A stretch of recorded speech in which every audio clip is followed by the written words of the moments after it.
Okay, we are live. Thank you, ladies and gentlemen. Welcome to this networking event. I want to thank the host, the KIK-IRPA. So the introduction to this networking event will be provided by the director of this institution, Miss Hilde de Klerk. Hilde, if you want even this microphone. Okay. Or that one. Or Thank you, Luca. Good morning, everybody. Can you hear me? Please take your seat. I will look if the hall is empty. There are some people. Welcome, everybody. I am Hilde de Klerk, General Director of this beautiful, wonderful institution called Royal Institute for Cultural Heritage. We have a name in Dutch. Koninklijk Instituut Kunstpatrimonium in French, because we are in Belgium. Institut Royal du Patrimoine Artistique, KIK-IRPA. We were created in 1948, just after the Second World War, which was the right moment. There was a lot of destruction, there was a lot of heritage that was gone. So there was this need, this, let's say, urgent feeling to do something for heritage. So our institution was created in a way to centralize, and this is our mission. We do research, conservation, and valorization of cultural heritage. We do that on an interdisciplinary way. This means that all disciplines necessary to perform our official mission are in this building. Myself, I'm a chemist. We have engineers here. Roald is an engineer. We have documentalists, we have art historians, geology, archaeology, of course, conservators, restorers, photographers. All these disciplines are here in the building to perform our task. 1948 was, at that time, the start of the institution was very revolutionary. As I told you, we have a name in Dutch and in French, but in fact, there's also a kind of IRPA in Spain, Instituto Patrimonio Cultural España, which is a bit the twin of our institution. We perform research and we provide services for the community and to help the sector on a very broad range. It goes from doing research and giving answers if a monument needs insulation, how to do it, what is the effect on the internal climate, what does this mean in terms of collection management. We also do a lot of research to answer the question, which is a question which we receive almost every day: is this painting a copy or is it a real one? As you all know, we are confronted with, let's call it, societal challenges. I'm not speaking of the political situation in Belgium. Belgium is, in terms of cultural heritage management, not really the right pupil. If I always say, and I always say this in meetings, if Belgium has to be presented on a political level for cultural heritage, we need 7 ministers. Such a little country, which is really showing how fragile, how fragmented, let's say, the management of cultural heritage is in Belgium. We felt this a lot during the flooding, 2021, I'm sorry. This was really showing very clearly there was no strategy, there was no central vision, there was no, let's say, politics saying that how to cope with such a huge crisis. We are confronted, this also means that today we are, as you all know, in a quite, let's say, tricky geopolitical context. When we were created in 1948, Belgium was really well prepared in terms of a plan. What are the priorities? Which types of objects need to be evacuated and where? Since the reformations during the 90s, this plan does no longer exist. I even can say this plan, as the competences of cultural heritage, is not on a national level, but on a regional level. Let's say artwork cannot be transported in another region. So we try, which is quite a difficult task, to organize, let's say, the cultural heritage sector and to help collaborate with, let's say, the safety sector, which is the firemen, the police, also the military people, but also civil protection, to organize and to be prepared, so in terms of prevention during a crisis, but also after a crisis. We are also, as you all know, confronted with aspects related to climate change. We collaborate a lot in terms of research projects to cope with the effects of climate change. In fact, the flooding that we had was a result already from the climate changes.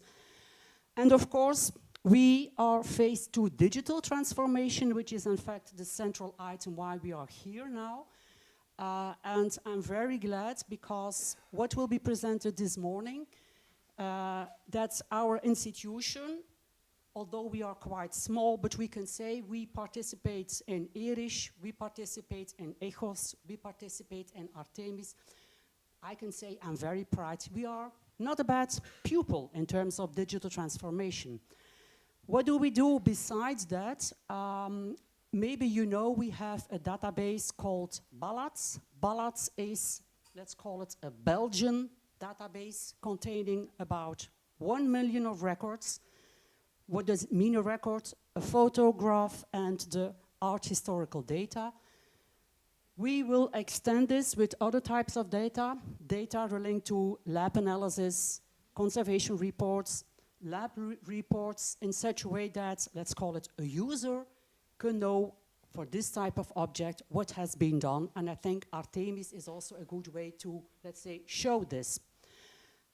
We will also try to link not only what has been produced in our institution, but also what has been produced in other institutions, universities, for example, if they have worked on a specific object, to link also these data to the specific object and to link our database to other existing databases in a way that, let's say, IRPA, Digital Royal Institute for Cultural Heritage, is in such a way a kind of digital hub. I give you now the word to Luca. I wish you a lovely day, but I remain here this morning. Thank you. Thank you, Hilde, for hosting the project meeting, for hosting this event and the event of this afternoon. And good luck with the direction of KIK-IRPA. There's times in which directors are pushed to the limit. So we have a couple of communications to make. Unfortunately, of the 6 speakers of this morning, we have 2 speakers not able to attending for issues. The Argus as speaker has family issues, and the IPHOTOCULT speaker has travel issues, which are less bad, but still prevent. So we asked both to provide the recorded pitch presentation. So at least we will have the presentation. We will not have their presence in the panel because I hate hybrid modes, maybe you too. Okay, so the idea of the first session in the morning, we asked to each of the project coordinator or representative to illustrate the main objectives of their projects and possible ways into which this project can cooperate in the space of cooperation that we hope to start opening this morning. So let's start not in alphabetical order, but let's start with Artemis. Which is today represented by Franco Nicolucci. Franco, you have to be as fast as everybody, possibly 10 minutes, and we will see. Okay. That one? Okay.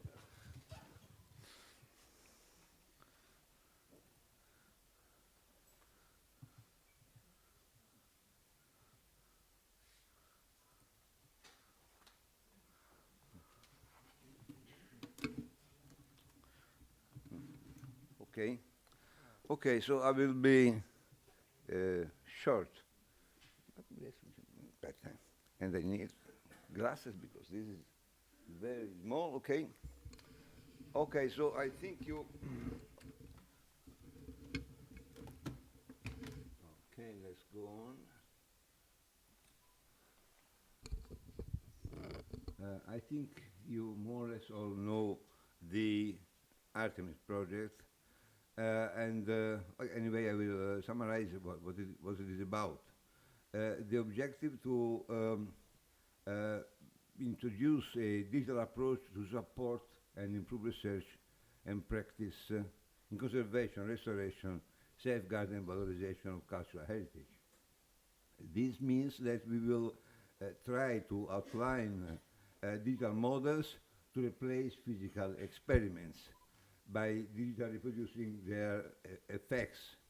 This is based on the creation of digital twins of the heritage assets, on which we will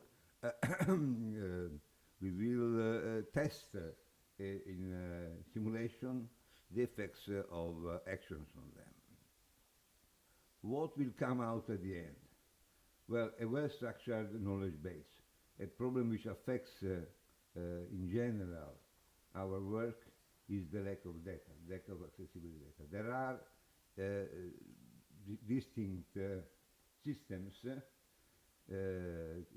Hilde mentioned the KIK-IRPA database, but we want to somehow collect them all together and create a common space where scientists, researchers, professionals, and in general heritage institutions can access the data and get the necessary information according to the reactive heritage digital twin ontology. So we introduce this pretty recent concept, at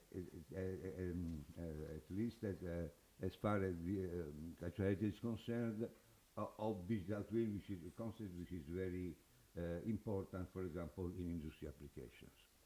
This is accompanied by services to simulate conservation and restoration activities, and everything will be organized in a digital infrastructure, organized as a edge cloud. Edge cloud because the knowledge base will consist of aggregation of existing repositories and will be publicly accessible. Services and simulation will instead be moved to the edge to avoid the congestion of accesses to the digital infrastructure.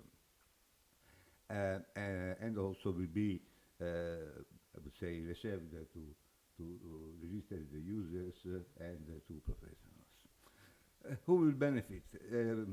First of all, professional conservation and restoration, and we will dedicate special training to them and their organizations, because all this will support informed decisions about conservation activities. What we expect, a full and updated definition of the particular kind of digital twin we are going to use. This is an extension of the well-known, but among, at least among in the circles of researchers. I don't expect that everybody knows what is the heritage ontology, but yes,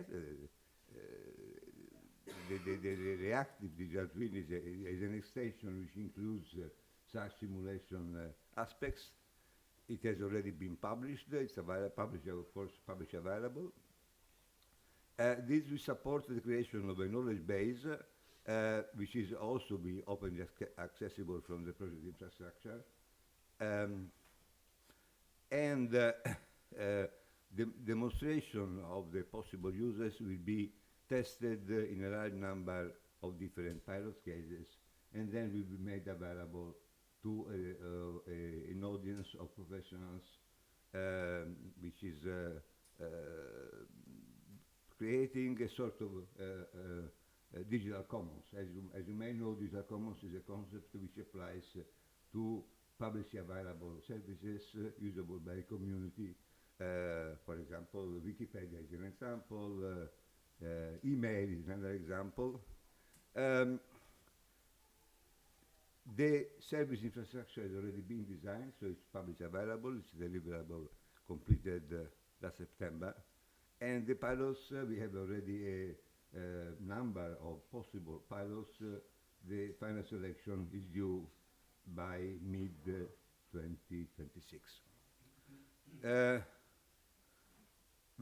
Something which I would like to mention is the Heritage Experts Board. We have a very nice and competent board of experts which will provide advice and insight into the use of our tools in the heritage field. What can we offer or receive from other projects? First of all, the ontology, the semantics we are going to use for our knowledge base is a very flexible semantic tool. It may be used by others for their needs, adapting, because it is extensible and it is compliant with international standards. So everybody having a system organized according to these standards can easily move to the heritage twin ontology. The extensibility means that it can apply also to something which is beyond the scope of ARTEMIS. For example, Argus addresses the effects of climate change and potential disasters related to this, like the increase of sea level. Everybody has in mind Venice when we speak of this issue. And what they have done is creating an extension of the heritage twin ontology to incorporate this. So it's something which is not carved in stone. It can grow. I would prefer to use the concept of a plant which can grow and blossom also in other cases. A problem which is present for all of us is the quality. When we speak of digitization, it seems that every outcome is good just because it is digitized. Of course, this is not true. So there is a big issue of quality which needs to be solved to make the practical use of our tools reliable.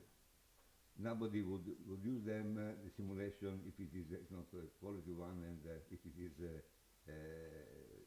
it simulates reality. And so, well, this, we know that there is a project which is working on 3D quality issues, which are the base of our augmented reality or virtual reality simulations, and so we hope to be able to steal from their results good concepts for improving the quality. So there is a ample space for exchanges and cross-fertilization in this idea of collaboration idea, in which a partner can contribute and get benefits. So, joint work program. It's just the beginning. Of course, this is not carved in stone. We can change, adapt, improve, and I'm confident that tomorrow we will be able to upset it, because new ideas are coming from this morning and this afternoon as well. Joint workshop calendar together to put this collaboration into operations. Of course, projects have duties. They have a grant agreement. They are obliged to provide results. So the collaboration should not interfere negatively with those written in the grant agreement. We think that this will not be the case, because it may improve the projects of the results. But nevertheless, contractual obligation should be respected and enhanced, rather than reduced or diverted to different objectives. We plan to have soon an informal document describing the intention to collaborate, an initial list of topics, and approved as soon as possible to demonstrate that there is a joint desire of collaborating. And that we are going to start. And we should set up a small joint committee, representative of each project, to prepare the calendar of the initiatives and indicate the steps for implementation. I think that's all. It's all. Thank you. Thank you.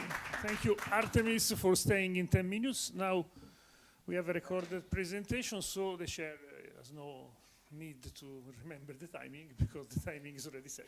So now is the turn of the presentation by Argus.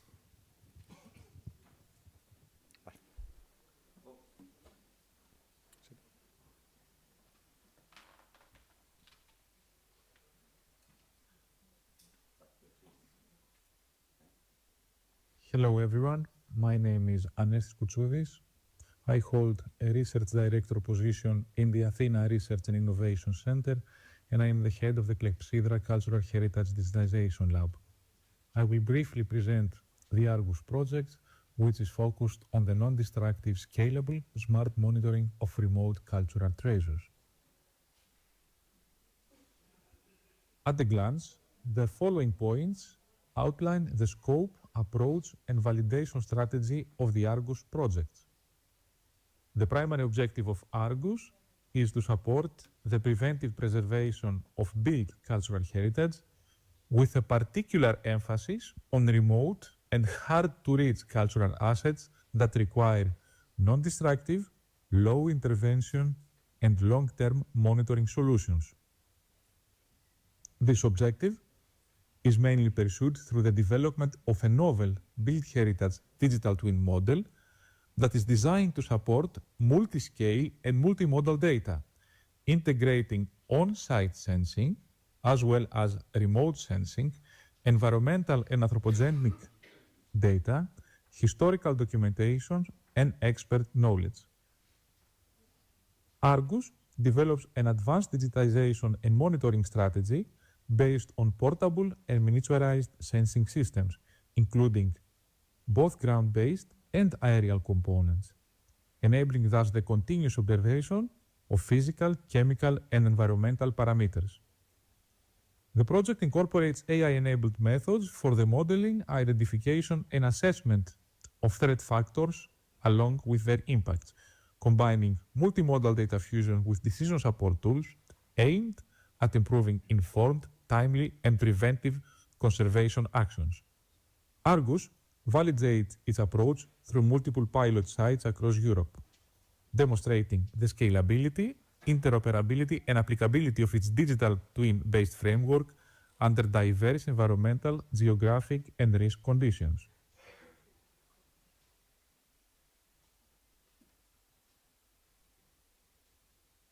Moving on, some of the primary outcomes expected to be delivered by Argus are summarized in the following points. Initially, a multimodal digital twin approach for built heritage, integrating on-site sensing, remote sensing, environmental anthropogenic pressures, historical documentations, and expert knowledge, along with time-aware representations.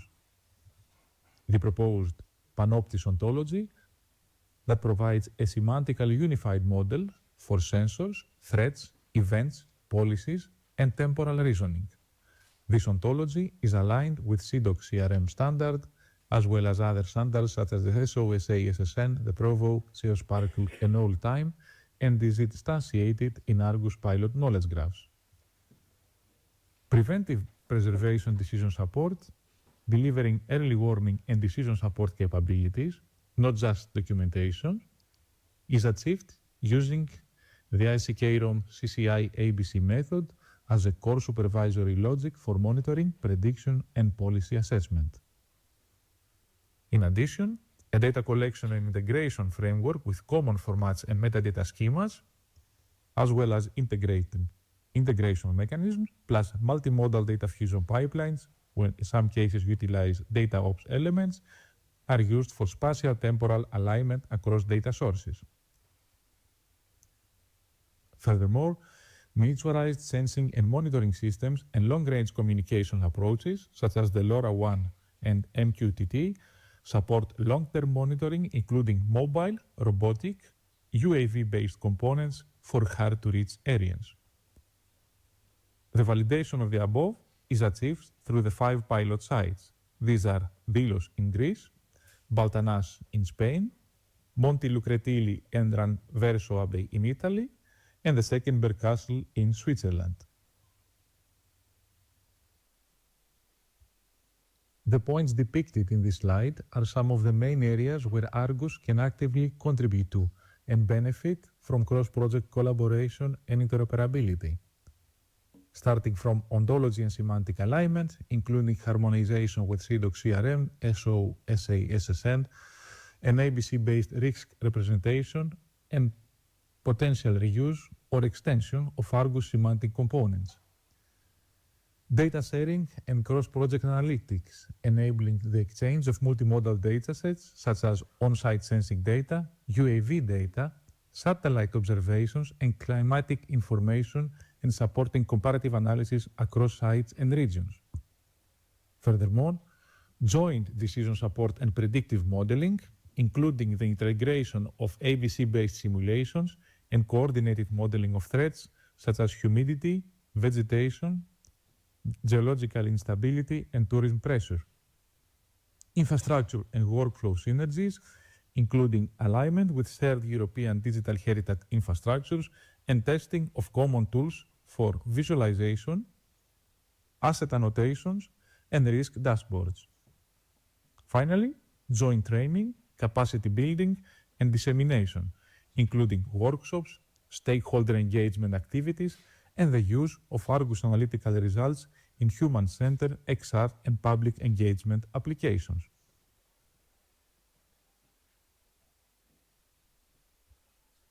Building on these areas of cooperation and interoperability, this slide also highlights a few more significant points, such as the cross-project testing and validation, including the cross-testing of various sensor kits, monitoring protocols, and calibration procedures across different cultural heritage sites.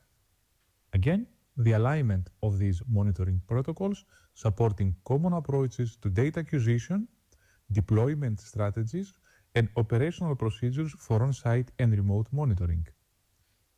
Again, an attempt to harmonize the calibration procedures, facilitate consistent sensor calibration and comparability of measurements across projects and locations. Finally, the coordination of maintenance and operational protocols supporting sustainable deployment and operation of monitoring systems in remote and hard-to-reach sites.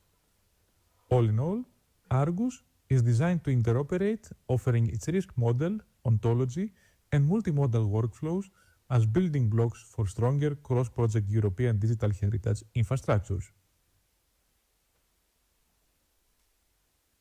Thank you for your attention. This is the URL of the Argus project and the contact information of its project coordinator, George Pavlidis. Thank you again for your attention. Thank you, Anestis, if you are following us in streaming. Good presentation. Now we are back to in-person speaker, and we start with 3D4CH. It's presented by Professor Roberto Di Giulio. You being the human element, you have 10 minutes, maximum 12. Not the twins.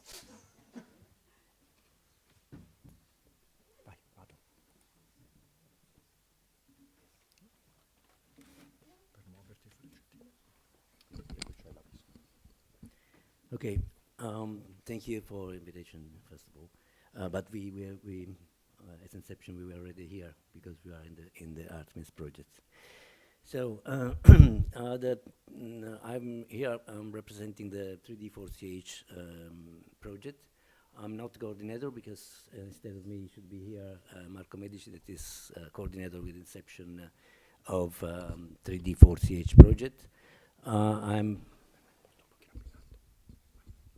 Okay. I'm one of the founder of the Inception company, And as we are already done in the previous project, we are coordinating now this 3D 4CH project. It is a digital data action, and the consortium include 27 partners from 13 European countries, including universities, research centers and institutes, cultural heritage organization, professional association, high-tech SMEs, and service providers. So what is the aim of the 3D 4CH project? As I said, it is under the digital action. It means that we are not a research project, but we are a project for the establishment and deploy of an online competence center on 3D. It's not a global competence center. We come from a competence center, and the aim of this project is to create and deploy. That is the main aim of the project under digital. So we have to establish and deploy a competence center focusing on preservation, digitization, and knowledge transfer in EU and Ukraine. The project is based on the results of 4CH project. The ongoing work of the working group coordinated by Europeana for the construction of the data space for cultural heritage, where we are involved as inception, and that there is a collaboration with 3D 4CH, and ongoing project on 3D digitization of CH, including ARTEMIS, including 2 other digital projects that are focused on XR technologies and the creation of a big data space for cultural heritage, coordinated both from Inception and Time Machine. There is also a special focus on Ukraine, expanded the 4CH initiative that was made during the 4CH project, that was SUM, Save Ukraine Monuments. And this is the basis for the a concrete action that we made in the 4CH, working with Ukraine friends, and then partners from Ukraine, especially Pixelated, has been involved in ARTEMIS, in 3D 4CH, and in other projects. And the key objectives comprises capacity building, comprehensive services, high quality 3D contents, R&D in 3D technologies. So the main aim include the advanced digital skills of the CH sector and foster the adoption of 3D, AI, XR, and virtual world technologies. The collection and the way to provide comprehensive services and tools through a central online platform focused on 3D. To facilitate the deployment of the high-quality 3D content from their creation to their publishing, access, and archive. The advanced research on development in 3D technologies, collecting the existing, we are not creating new ones, but we are collecting and aligning existing advanced technologies in the capturing, modeling, and creating the interaction with 3D models. And finally, ensure a long-term sustainability and impact of the action that we are carry on. So in a nutshell, we can summarize in 3 key pillars our objectives: training, capacity building, as we work as competence center on 3D. The 3D deployment based on latest and most advanced technologies, and the creation of an online platform for training and capacity building, exploiting cutting-edge services and tools.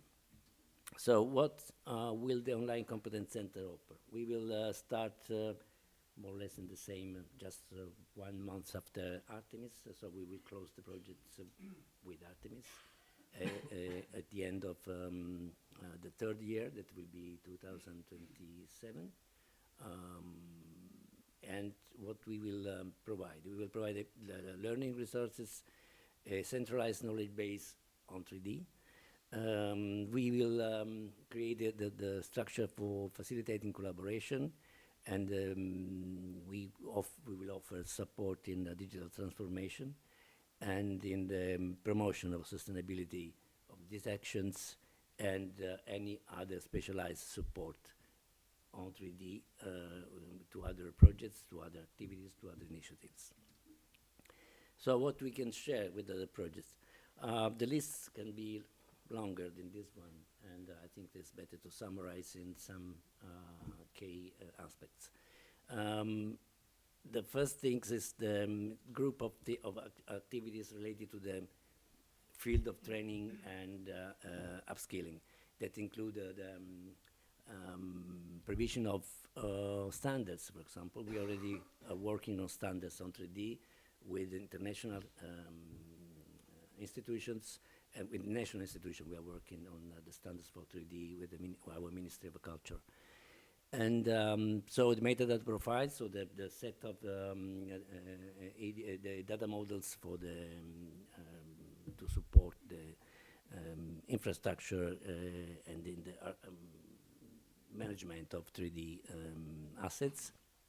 And as I say, training.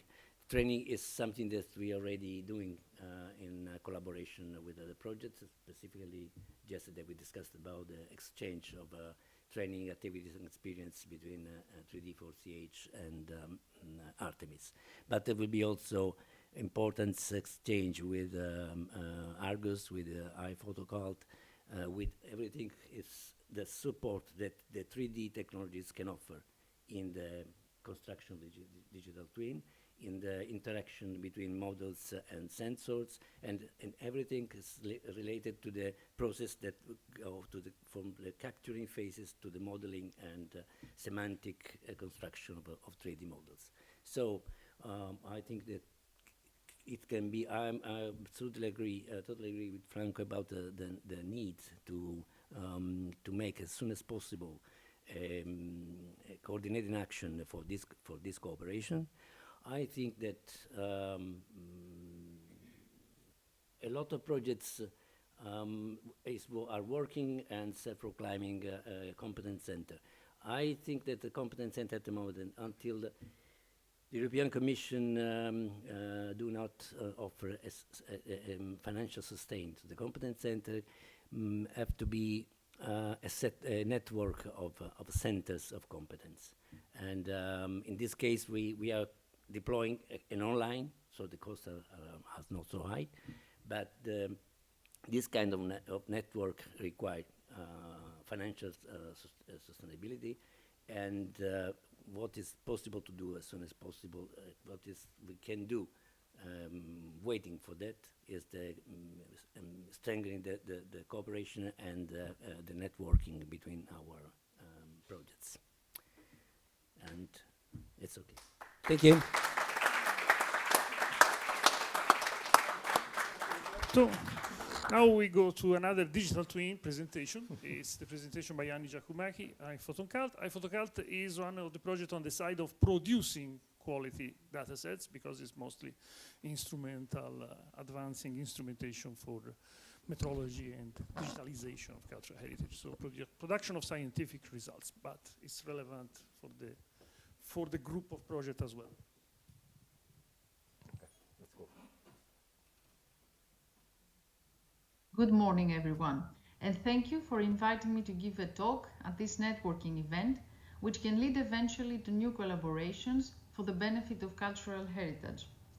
I will present you briefly IPHOTOCULT, which stands for Intelligent Advanced Photonics Tools for remote and or on-site monitoring of cultural heritage monuments and artifacts, and will highlight common paths with other European projects. IPHOTOCULT's objective is to contribute to the sustainable management of Europe's cultural heritage by offering, first of all, advanced, safe and non-invasive photonics tools and technologies capable of proximal and or remote monitoring and diagnosis, and second, intelligent data processing, visualization and prediction software services platform.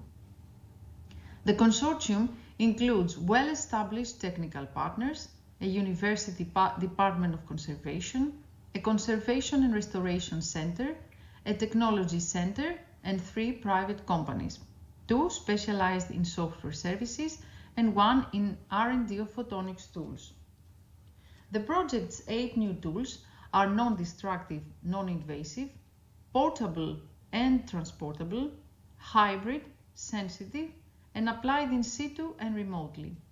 The analysis data fed into the ISSP will be employed to predict the degradation pathways of a cultural heritage object in time. The tools will be applied on 9 cultural heritage pilots, which includes museum collections, monuments, industrial heritage sites, street art and churches with 19 different use cases. The project's outcomes will offer to heritage science professionals easier periodic long-term monitoring, speed, more economic analysis, earlier diagnostics, versatility, and an integrated study of an object monument. Overall, conservation and analytical problems will be answered and informed decisions will be acquired for effective conservation strategies. The outcomes expected from IPHOTOCULT are photonics tools, which are divided in 3 main categories. On the first category, we have tools that are based on emerging techniques.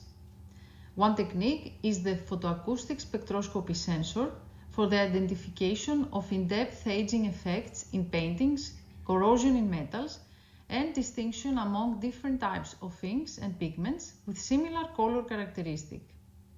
The second technique is non-linear optical microscopy for in-depth investigation of varnishes degradation and aging and quantitative assessment of collagen degradation in parchments. The 2 techniques will be combined in a mobile transportable system. On the second category, that we have techniques based on adapting current techniques, the tools are the following: D-SPIRT, which is digital holographic speckle pattern interferometry system combined with infrared thermography for thermomechanical deformation map of subsurface structural irregularities, a hybrid LIBS, Raman, LIF and imaging system, which has a 5-channel analytical probe with visible, LED-induced fluorescence, 2D scan hyperspectral imaging, near-infrared and shortwave infrared 2D scan hyperspectral imaging, point Raman spectroscopy, and point LIBS spectroscopy, as well as a photographic probe and a laser microsampler of exogenous materials for elemental and molecular analysis of alteration materials, original materials, and materials from previous interventions. The third tool are optical fiber sensors for remote monitoring of structural integrity and exposure to stress conditions like strain deformations, abrupt impact, temperature and humidity of paintings. And on the last category, which we have tools based on imaging techniques, we have an unmanned aerial vehicle, which is an imaging device for remote sensing and combines multispectral imaging, thermography, high-resolution photography and photogrammetry for surface investigation and mapping and advanced multi-sensor 3D models. And the second tool is an unmanned ground vehicle on wheels, a 4x4 crawler for irregular terrain with visible and infrared cameras and LED lighting. This is used for multi-purpose inspections complementary to those based on UAV or proximal sensing.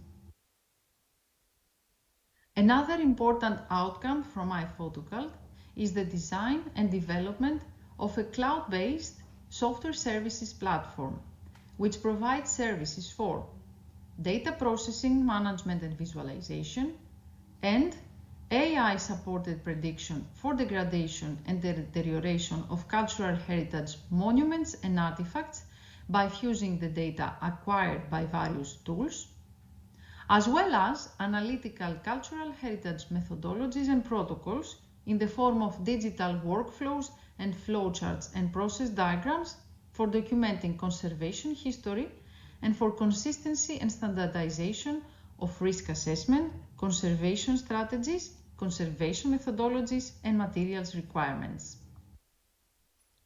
What can IPHOTOCULT offer to and receive from other projects? First of all, it can provide high-quality, complete data, which are acquired with novel photonics tools for structural diagnosis and materials characterization as an input to advanced digital tools. So, it could collaborate with projects like ARTEMIS and ECHOS. A very important outcome is that tools go to users. So, we are establishing mobile tools for remote and/or proximal applications. Moreover, we can exploit digital tools for grids of complementary laboratories linked electronically with user groups, leading thus to the use of remote and virtual laboratories. Also, IPHOTOCULT can provide effective methodologies for the protection and preservation of cultural heritage items, especially those impacted by climate crisis. And also, it can enrich the knowledge on cultural heritage materials, thus contributing to the goal of green transition. Last, the development and establishment of holistic and innovative approaches to safeguard cultural heritage will be facilitated through collaboration and integration initiatives such as a distributed research infrastructure. IPHOTOCULT, as well as ISL Forth, have established collaborations with several projects and organizations. IPHOTOCULT is a member of the Green Cluster of Cultural Heritage, along with Argus, Keminova and E-RIHS projects, which is an initiative of the European Commission. Moreover, ISL Forth is a member of the Laser Lab Cultural Heritage Expert Group. Through the Lasers for EU Access program, this expert group offers researchers across Europe and globally the opportunity to access specialized facilities. You can learn more about IPHOTOCULT on our website and follow us on social media like LinkedIn, Facebook and X. Thank you very much. Thank you. Thank you, Annie. I'm sure you're following online. Very nice presentation. Now we are approaching. I want to say how many people are following us online. Okay, I can say that. Don't be so in a hurry. So I think that collaboration is an interesting topic because we have about 500 people following the streaming, including our project officer of RIA, Tiziana Della Ragione. Greetings, Tiziana. And 499 people more. Well, okay. Thank you, everybody, but we will try to be productive. Next presentation, 10 minutes, by Julian Riches, representing mostly the UK node of E-RIHS, if I am correct, and a big project for DigiLab. Okay, so you are. Okay, thank you. Good morning, everyone. My name's Julian Richards. I'm a professor of archaeology at the University of York, but also a specialist in data science and information management. And I'm director of the Archaeology Data Service and now the Heritage Science Data Service in the UK. So as ADS, we have been around for now some 30 years. It's our anniversary next year, and we're the national digital repository in the UK for archaeological data, and now also the custodian for heritage science data. So my presentation is a little bit different from the others in that I'm going to be talking about how national investments and national infrastructure can interface with some of the European projects and the rich ecosystem that we've been hearing about this morning. So as HSDS, in effect, we represent E-RIHS UK, the national node of the E-RIHS ERIC. So we're directly connected to that. But we are also have overall responsible in ARTEMIS for the infrastructure there. Also, with Franco, I share the directorship of Ariadne, which underpins a lot of these initiatives. And we're one of 2 UK partners in ECHOS. So as a UK node, we are already interlinked with a lot of these projects in this Venn diagram. So I'm going to start at the European level and then go down to the national level in this flow. I'm sure many of you in the room and online are already familiar with E-RIHS, which draws on diverse humanities, sciences and engineering disciplines as heritage science is an umbrella term encompassing all forms of scientific enquiry into human works and the combined works of nature and humans that are of value to people. Heritage science focuses on enhancing understanding, care, sustainable use and management of tangible and intangible heritage to enrich people's lives today and in the future. That's a statement from ICRAM, one of the partners. So E-RIHS has made the transition from a project to a service. In effect, it was established as an ERIC on the 28th of March, 2025.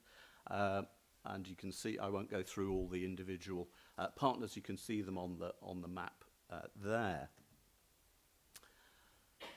You may also be familiar that E-RIHS is structured around 4 pillars, an Arch lab, a Fix lab, a Mo lab, and a Digilab. And its catalogue of services provides a unique access point to these different distributed facilities. It already is collaborating with a number of projects that have been mentioned, particularly via ECHOS to the E-RIHS and the Digilab initiative is interlinked there. And you may be familiar with this diagram originating from Livio De Luco, which also represents the different ways the labs interface. And I would highlight there I've circled in red the digital twin environment, which is key to the Digilab environment. And of course there we can make the link between digital twins as key to ARTEMIS, but also digital twins in the digital commons as key within the E-RIHS and the ECHOS environment. Digilab is the latest of the E-RIHS platforms to be developed. There are now 3 services available via the catalogue of services at on the early and scenes, with more Digilab services to follow. So that's the European level in a nutshell. Thanks to Vanya Virgili, the Director General of E-RIHS, for letting me use those slides. I'm now going to come down to the national level at the UK and the RICHeS investment, which was launched last year, 2024. It's a major UK investment in heritage science, £80 million commitment by the Arts and Humanities Research Council, a distributed infrastructure within the UK, 31 funded projects, 144 project partners spread across national institutions and universities, and 1 heritage science data service, which is where we come in as providing the sort of core, really, which holds the RICHeS investment together. So the investment so far, and this is just under tranche 1 of the RICHeS investment, 13 collections projects, 17 facilities, and the Heritage Science Data Service. But just to reinforce that RICHeS is E-RIHS UK. It's the UK national node. So in the Venn diagram there, you can see the interlocking between the 2 organisations. And the HSDS is central to the RICHeS programme in that we provide a catalogue, as E-RIHS does, of research facilities and collections, but we also provide a catalogue of data and reference collections, which ties in with a lot of the other initiatives. So we provide an aggregating function, making these collections navigable and searchable. Now, this is the key thing. This is underpinned by a fair repository for research data, and that's where the ADS experience of 30 years data preservation comes in. So this ensures that the data developed through RIHS UK, through RICHeS, is fair. And we are developing with our partners at Science and Technologies Facilities Council at Hartree a suite of virtual research environments and software tools which will allow researchers to visualize and analyze this data. So we're not doing this alone. The repository services are provided by ADS, but we have a national network ranging from the National Museum of Wales through the British Geological Survey, Historic England, Historic Environment Scotland, the Natural History Museum, the National Archives, the National Gallery, and the British Museum, who are all core partners who will be providing data and facilities into this network. We've already launched our catalogue of data. It was launched on the 1st of October last year, with some sort of 9,000 resources already available. You can see they're not limited to the UK, they're spread broadly in time. And I'd just like to highlight that a lot of these data are drawn from existing ADS collections, but they're also data sets that have been developed with commercial investment. We provide a sustainable repository in that the people depositing data with us from commercial development pay to do so. So this is an interesting business model. So you may see there, the writing might be too small, but there are major archives of 3D models, photogrammetry, CAD, film, video, derived from the High-Speed 2 infrastructure travel investment in the UK, who are investing in us over a period of 30 years to archive into perpetuity the important results from that. Now, the key thing about this, about collaboration, is that that infrastructure is built on things that we've developed in Europe through Ariadne. So this is the link with ARTEMIS and the Ariadne research infrastructure and what's going on there. In this pipeline that we get data into the catalogue follows what we developed in a European project and the workflow there with many partners, and the same underpinning triple store of linked open data powers the Ariadne portal, the HSDS data catalogue, and the Archaeology Data Service data catalogue. So we're providing multiple shot windows into the same data sets, and I think this is a model that could be developed further within Europe, because the data not only should be preserved once, particularly in line with greener principles, but can be provided through multiple access points. And of course, it's machine accessible via Sparkle as well. And in ARTEMIS, we're developing AI approaches to ways to interrogate that as well. At the same time as the catalogue of data, we launched a catalogue of services, and this is directly interoperable with what's been developed at European level in the E-RIHS catalogue of services. So it follows the same data structure, but is a UK view of the UK facilities, but the same data can be fed upwards now to the E-RIHS catalogue. And lastly, I just wanted to say more about this, the virtual research environments and software tools that we're developing at the moment. Virtual desktops that allow people, for example, who would traditionally try and calibrate their radiocarbon dates, and it might take them about 4 days running on their laptop to try and run this. Using the high-powered computing facilities available at Hartree, they will now be able to take the data directly from the repository into a virtual desktop and do the job in a matter of hours, if not minutes. And the first one of those virtual research environments is going to be launched next June, and in turn will become an E-RIHS service, because there is no additional charge for using that service for European users. The investment in the UK means that the development costs are the main investment, and additional incremental user costs will not incur additional charges. So that, in a nutshell, is that sort of vision I'm trying to present of how we work from European down to national level and how all the different parts of the jigsaw fit together. Thank you very much.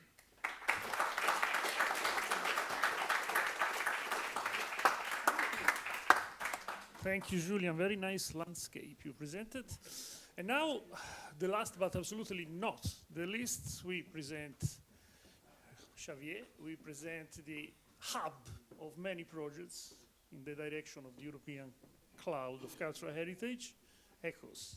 But you have 10 minutes. I have also 10 minutes, I know. Okay.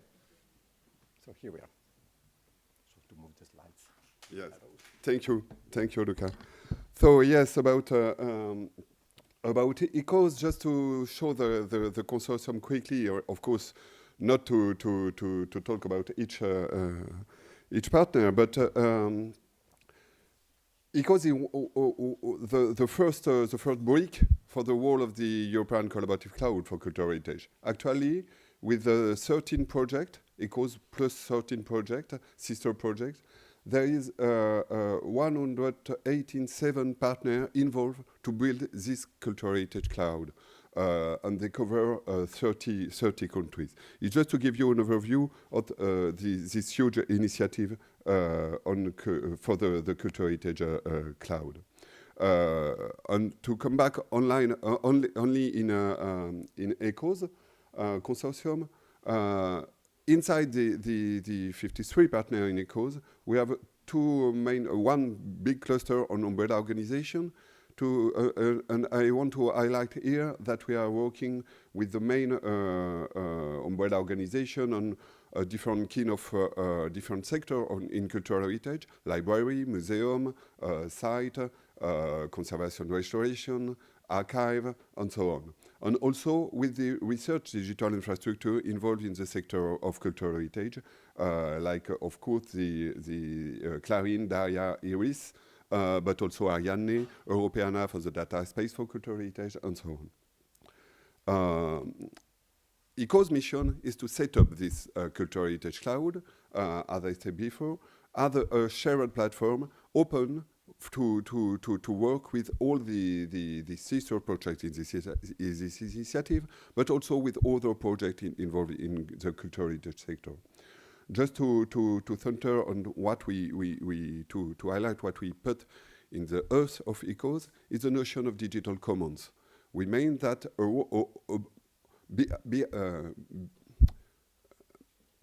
more than the digital twins, the notion of digital commons will be the next steps to share inside the cloud, inside the digital environment, something that we can, each stakeholder will be work with the digital assets on the aims, the final aims is to create new knowledge on the cultural heritage assets.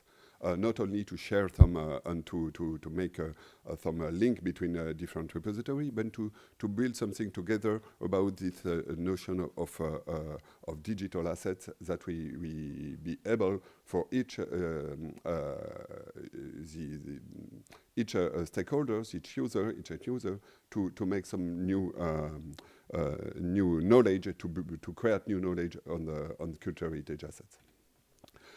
At the earth of the cloud, the backbone is the knowledge base. This knowledge base is built of the heritage digital ontology.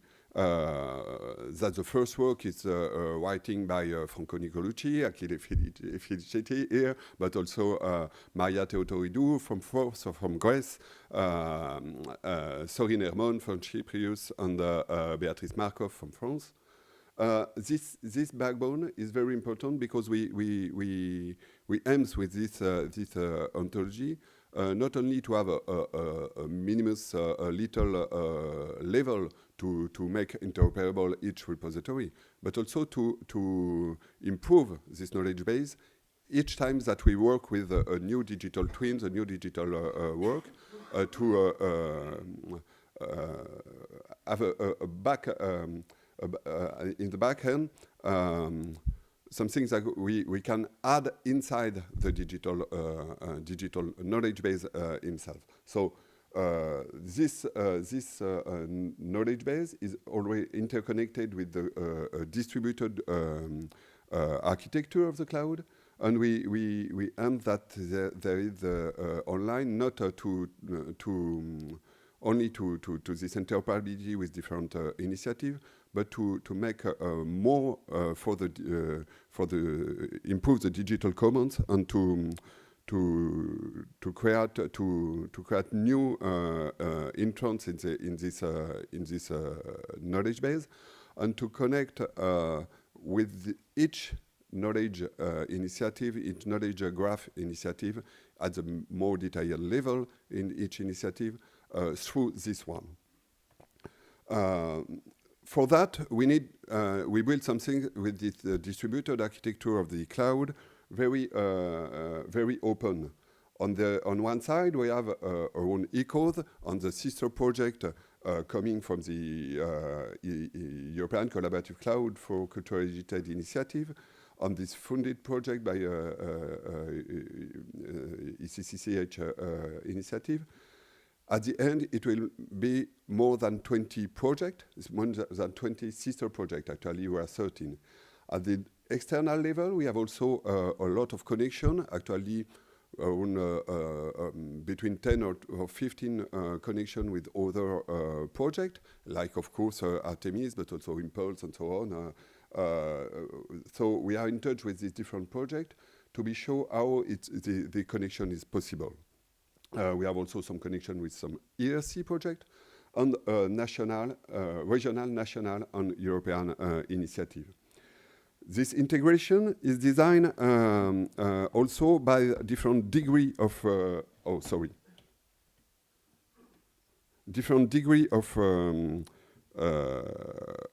integration, different level of degree of keen of integration. This integration strategy accompanies partner while navigating the complex integration landscape by suggesting 3 different types of integration, depending of the operation mode, the maturity and the target of each organization wishing to contribute one or more integration units to the cloud. Each phase represents a significant leap in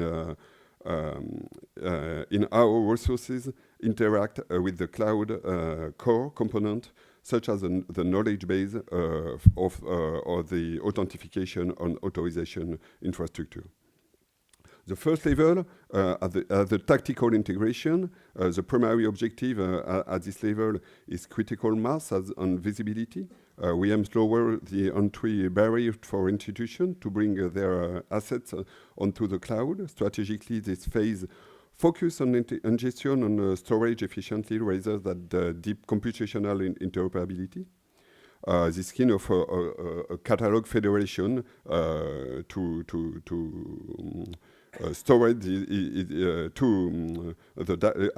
access to the data, but the data remains stored in its original location, which can be outside of the cloud. The second level, the strategic integration, as far as objective shifts to meaning and connection.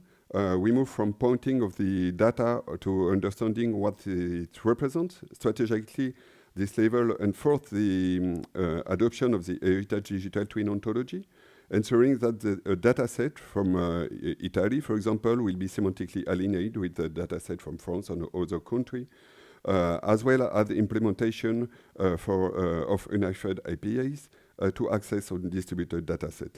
This is a hybrid federation. Users search centrally but retrieve data via standardized APIs from member nodes.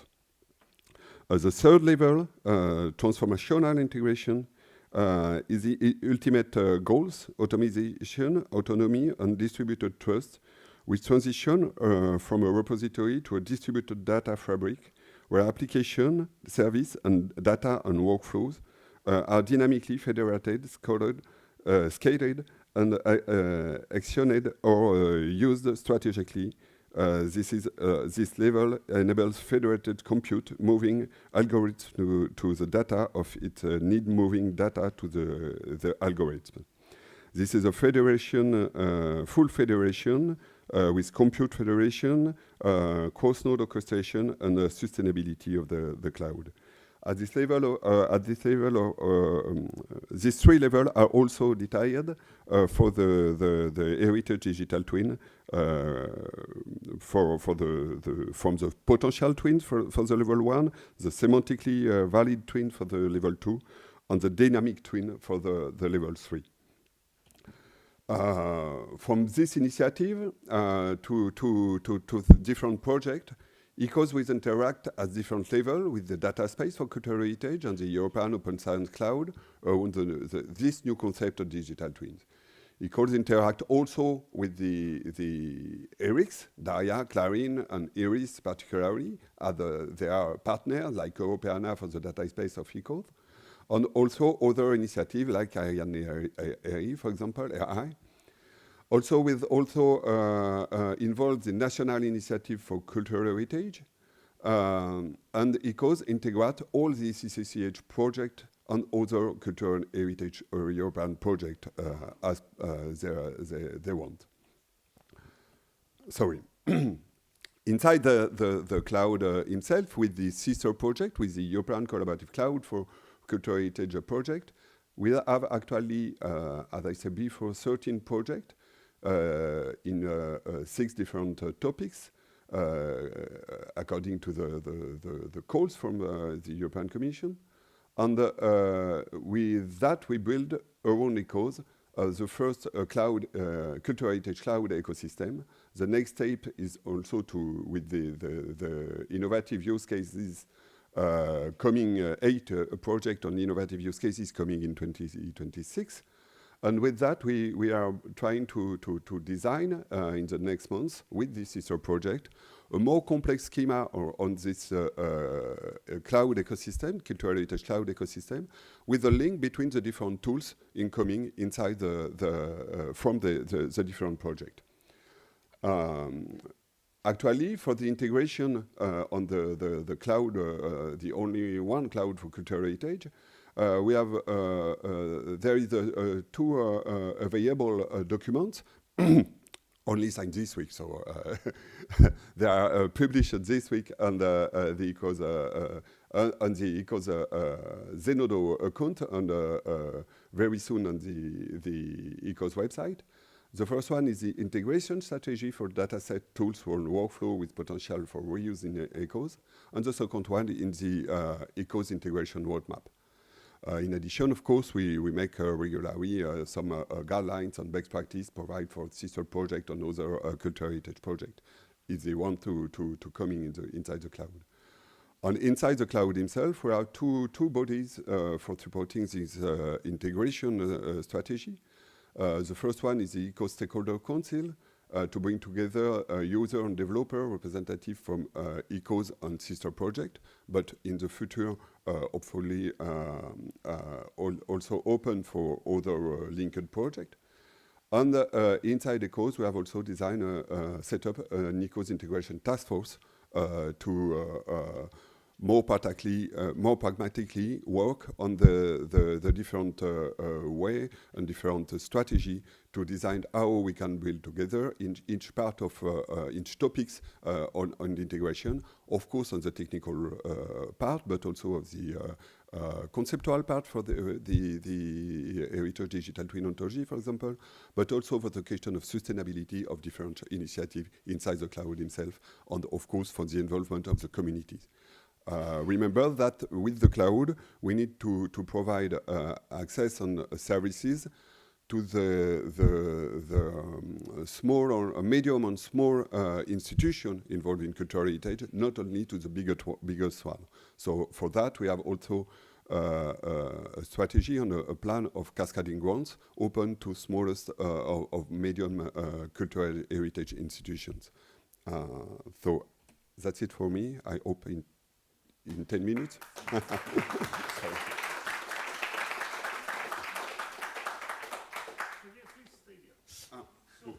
The speakers, at least the live speakers, please take your seat at the table for the panel. I warn you that I will try to address practical issues. Okay, we want to cooperate, there's ample space for cooperation, what do we do? So the questions, my question will be oriented in the direction of how can put this collaboration into practice in the next 2 years. While I would like to comment on what we just saw.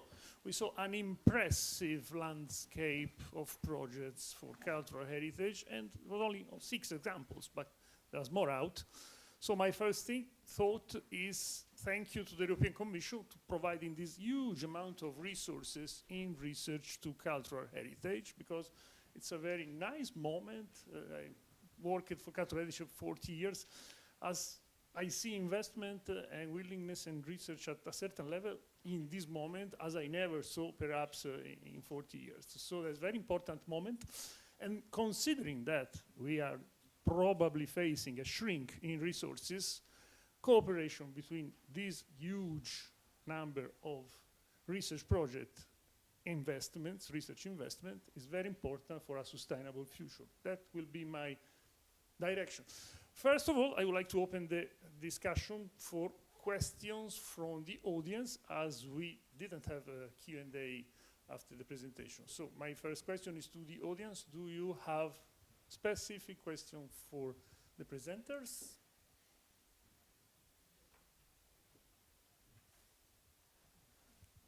Yes, someone there. You need to give him the microphone, please. My name is Alex Tursky, Post-Platons Foundation. My question is, one of the biggest issues in cultural heritage is data silos. When you have the same object multiplied in very many platforms under different name, different identifier, etc. And any ideas how you're going to, any one of you is going to approach this problem? Because it's the biggest issue, I guess, because we duplicate data. It's not only in museums, it's in industries, etc. So it's any comments? Okay, thank you for the question. Who wants to address the answer? Thank you.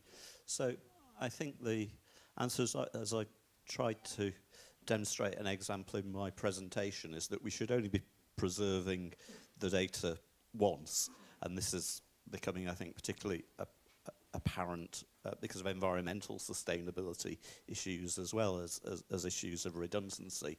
In fact, so a colleague is reading a paper for me today at another conference in the UK about the greener principles, which are like the fair and the care principles, but are being developed in the STEM areas for issues of environmental sustainability of data storage. So I think that is the key. So therefore, we need layers on top of the data that make them interoperable, and this is where the eye of FAIR is incredibly important. For that, we need ontologies, and there's been a lot of investment over the last decades from CDOC, CRM, and its various iterations to promulgate that, and we need data standards, and the work that's been done again over the years by many organisations in Europe and in the US on that as well is key. And then on that we can build any number of platforms that we want to build, which will provide different views into those different data sets with and avoiding the silo mentality. So I believe that the sort of linked open data approach, the approach adopted also by Wikidata as well, of using URIs as well, is fundamental as part of the building blocks, using DOIs as well, permanent identifiers. All these various technical tools now exist. It's the sort of political will to achieve that is required. Thank you, Julian. Anybody will elaborate? Yes, well, Franco? I agree there are still silos, much less than 10 years ago. And 10 years ago, when we started Ariadne, the silos concept was very much widespread. But we discovered that it was possible to move forward. So at present, I think we have broken almost all the silos. Unfortunately, not all, because some silos are purposely built. which is one of the issues with cultural heritage. There are some governments, I will not name them, but you know from where I come from, so you can imagine, which consider the access to heritage information as very much protected. For example, I know that some research papers could not use images of heritage assets because they were protected by the law and could not be used in open access presentative papers. So there is still some resistance, which of course is decreasing because old people is retiring and young ones will take their places and has a different approach. Nevertheless, I would not be scared by the persistent condition of silos with the data. Maybe archaeologists were more advanced because I am not an archaeologist, but I use we when we speak of digital archaeology. We started maybe 40 years ago in talking about digital repositories. And heritage in general has come a bit later. But if we would have been scared by silos, we would never reach the amazing results of 4 million and 100,000 data sets cataloged by ARTEMIS. Other reactions? So go ahead and let's see. And let's see if these silos continue to exist. Thanks, Franco. So, Xavier, you want to react? Yeah, just to say that indeed there is a silo existing. The aim, for example, the aim of the cultural heritage cloud is not to make another silo, a new silo with, the aim is not to have an only one way to storage all the cultural heritage data. This is a distributed project to access the different, maybe the different silo where they exist, and to interconnect this repository. We aim that with this kind of initiative, we can interconnect the different repository around one idea of cultural heritage assets, and we are working to identify how we can align or find some ID for the common ID for the digital assets, the digital cultural heritage assets, to share this kind of integration. But if there is information in different repository, different silo, we can give the opportunity, and now I think that we are advanced on the technology to make this silo interoperable through this kind of infrastructure to give the opportunity to access at these different kind of data. Of course, with the limitation of the viability and the openness of each repository himself. I forgot to mention, I will give you there is another issue which is coming up, the quality of the data. Because silos are also protective of quality, but if you break them, it's a risk that should be addressed properly. Last reaction from the panel? Yes, no, very short, because I want to go back to the first aspect of the question. This is the duplication. I think that this is not a risk, because this is something inside the European policy. When you have a call, generally you have 2 or 3 projects funded. So it's normally that 3 or 4 or 2 or more projects go ahead in the same direction. The problem is to coordinate them. The problem is to coordinate the outcomes and to put it in the same data lake where the interoperability and interconnection and exchange of experiences and then exchange of results is very important. So yes, can be a duplication if you cannot interconnect the results. But if you can do it, it's a way to make more strength, to strengthen the results, not to limit them. Thanks, Roberto. This is exactly leading in the direction that I wanted to open. While the audience thinks to more questions, I am questioning half of the panel on the following issue. Franco proposed to start up kind of a governance of this future cooperation, and Roberto claimed, okay, we are right, we agree. So my question is for the other two panelists: do you agree to start something in practice, as Franco proposed, so a real governance of the cooperation structures that can handle the cooperation between projects in the near future? I start with Richard, and then Julian, sorry. Yeah, absolutely. I think it's essential that these we talked about a rich ecosystem, but it's not an ecosystem unless the different parts of it talk to one another. So, yeah. Xavier?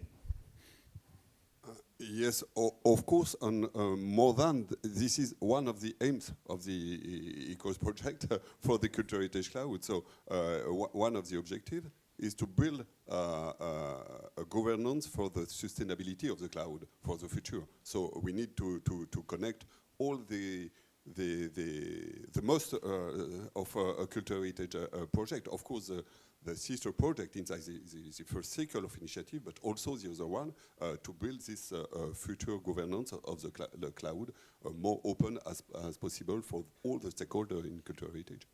Thanks. And at this point, another question.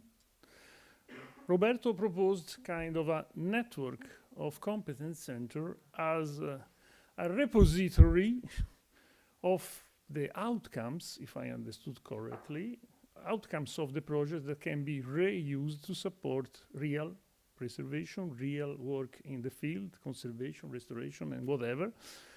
That is a good idea, because these competence centers, in my opinion, could be sustainable if it's a network of them. Maybe the question is, we are still in the first years of the project, but how do you see such a possibility that we can save the outcomes? Well, the outcomes of project can go in different directions, can be adopted by a research infrastructure, can become systems developed, accessible through institutions that continue to preserve them, but also can take part in established virtual or real competence centers, if you want to do that. How do you see this proposal by Roberto? You can start. Me? You can start, but I want the answer of the 3/4 of the board. Yes, of course, this is also one of the aims that we need to build together, because for my opinion, what we try to do when we talk about a cloud for cultural heritage, of course, is a technical part, and how we can share and connect the different silos, as we told before, but also, and we can share and with already this kind of distributed architecture, the governance of the cloud itself, but also the capacity building and the involvement of the success of this initiative is built on the involvement of the different part of the communities involved in cultural heritage. So the question of competence, of access to the shared resources for improve the skills and so on in different sector for different stakeholders is very important. We are inside it. I think inside each project there is something about capacity building. So we need to share also this kind of information and to include this in the governance of the future connection through the cloud, for example. Thanks. More reactions from the other. No, competence centers are not my kind of business.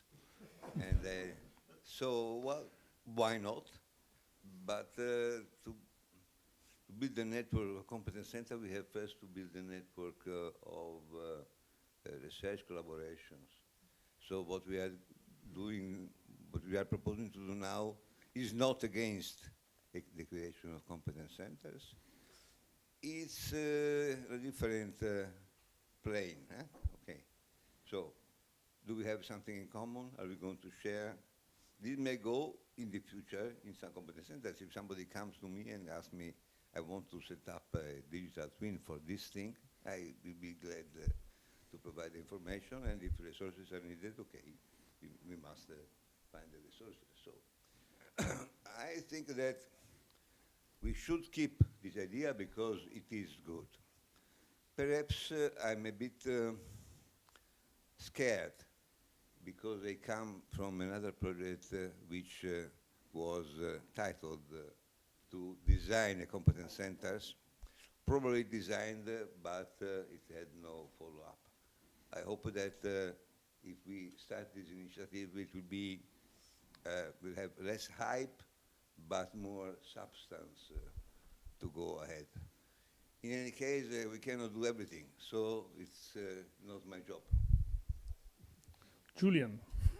Yeah, I should say, first of all, I think that I do not speak here on behalf of E-RIHS, so this is an opinion rather than any sort of policy statement.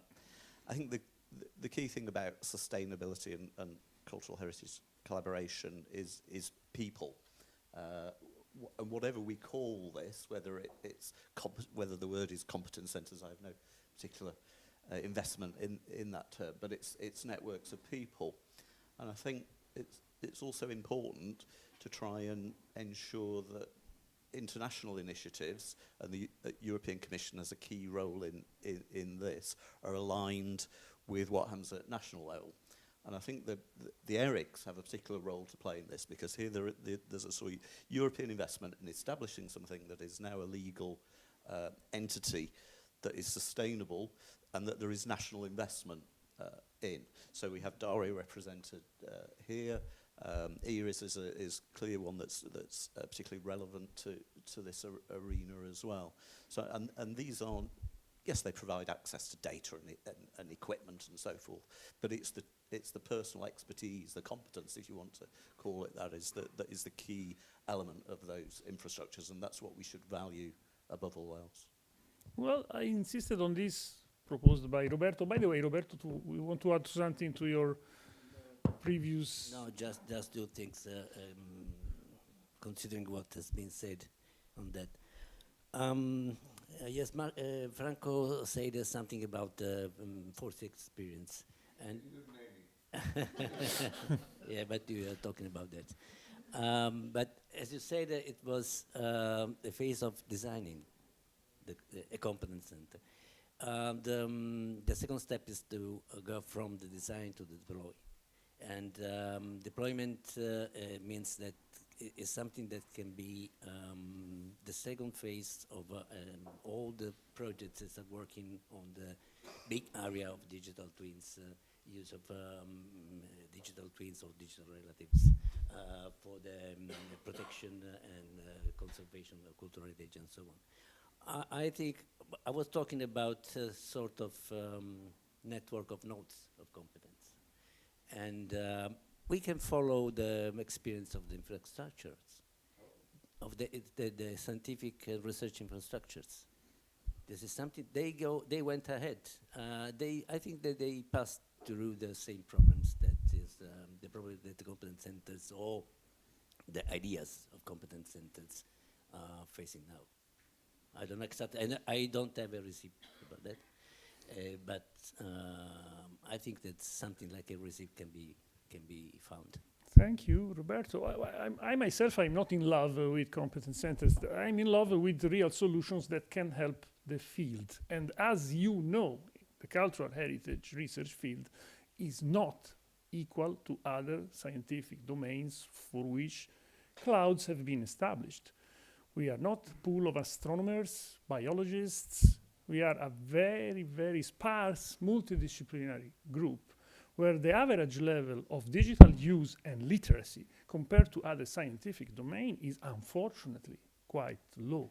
So it's not simply establishing the means, the digital means for practitioners to work. It's also leading them to use in most of cases. It's not only the problem of data silos. We cannot obtain freely data from museums. It's also the back way. Museums are not using digital tools as they should, possibly, of course, with several relevant exceptions. But I'm speaking of the average. I work with the biggest conservation center in Italy since almost 40 years. and the real situation on the work field is totally different from what is imagined in our dreams of clouds. I'm sorry to say that. So at this point, any other questions from the audience? Yes, please, Richard. Microphone there.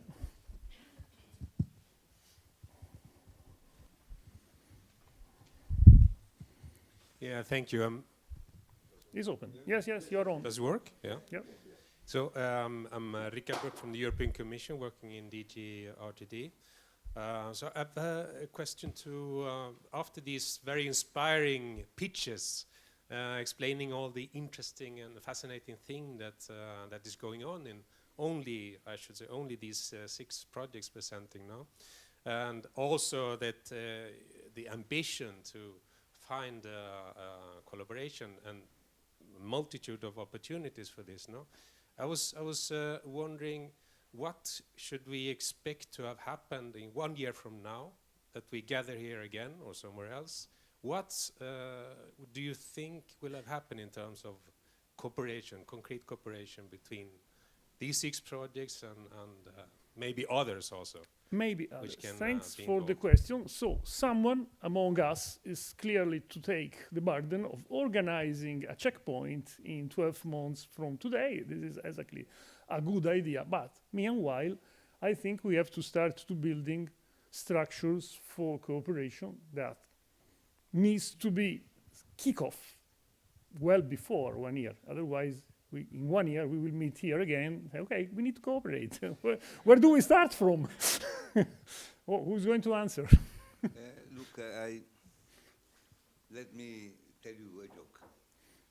We have started discussing this collaboration since a couple of months, so it is relatively fresh, but it does not come out as a mushroom today.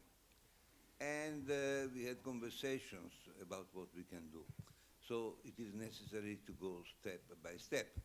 It is a pity that my colleagues from the mentioned projects are not here, because there were some talks. And I must confess to a thing, I'm superstitious. And when we started hearing that Anastasia unfortunately has serious family problems and could not come here, and that Annie. Anastasia. Flight was cancelled and there were no good flights from Athens to Brussels in time. And when Marco told us that he also had other problems, so I thought, oh, something is going wrong with this story. And so I brought this. For those who don't know, this is Italian superstition, and we think that this red thing keeps away the bad luck. Straight from Naples. So part of the superstition is not to promise something that cannot be guaranteed for sure. But what are we going to do in the next 2 months? As you may remember in my presentation, we will set up a small committee writing down the plans for collaboration and investing in what at present appears just an opportunity, a possibility to make it concrete. So I would expect that by the summer we have some common grounds. I can give you my specialty, technical specialty is semantics. So I can give you an example. Enlarging the ontology, which is the backbone of our knowledge base, to incorporate what Argus has done, because it's something which is additional, but it can be easily imported. Second, see how the work that IPHOTOCULT is doing with heritage science, to see how this can be used to improve the information about heritage science activities. See if we can establish and start planning common dissemination and training. And what else? Well, of course, these are just planning. this idea of collaboration started 2 months ago. So arriving at a meeting where all projects bring their ideas and with 500 people following us from home, I consider already a success. So we will make concrete plans to move ahead and to see if and how this is feasible, keeping all the work compatible with the existing commitments. So nobody should stop doing what they are doing for good in their projects. Nobody should divert resources to the collaboration. This, in my opinion, should be part of it. So for us, it's easy to include the ontology by Argus in our ontology. So it is not spending money received from the European Commission for doing something else which was not agreed in advance. This is also a concern that we, of course, we have. And so we'll keep you informed, Richard, as the work progresses. We will issue, not only you, but all the partners, because people may rightfully ask, why are you wasting our time and our resources to do this stupid collaboration with ARTEMIS or with IPHOTOCULT and so on? So I think we will have a sort of progress reports, let's say every 3 months, maybe every 6 months, reporting what is going on and fixing the next deadlines. Last but decidedly not least, in ARTEMIS we have a commitment, and I see my colleague Panos Konstantopoulos in front of me reminding me. We want to issue also an update of the existing charters for cultural heritage and for the use of digital technologies in the cultural heritage. I am old enough to remember that in some 20 years ago we wrote something called the London Charter. There are, if you look on Google for it, the London Charter will bring to something which is not this thing. It's another thing. It concerns something after the World War II. But there is also this London Charter for the applications of digital means to heritage. In those years, 2005, it concerned mainly 3D modeling and so on. So we want to upgrade this charter, incorporating in it what has happened in the meantime. Because we are always late, we are always following what is going on. The latest recommendation for the legislation by the Commission dates back to 2021. In the meantime, we had, well, digital twins coming from industry and entering in the scene. Ethos. Well, much less important, but ARTEMIS, Argus. So this is an idea which has come inside and was not conceived before. Artificial intelligence.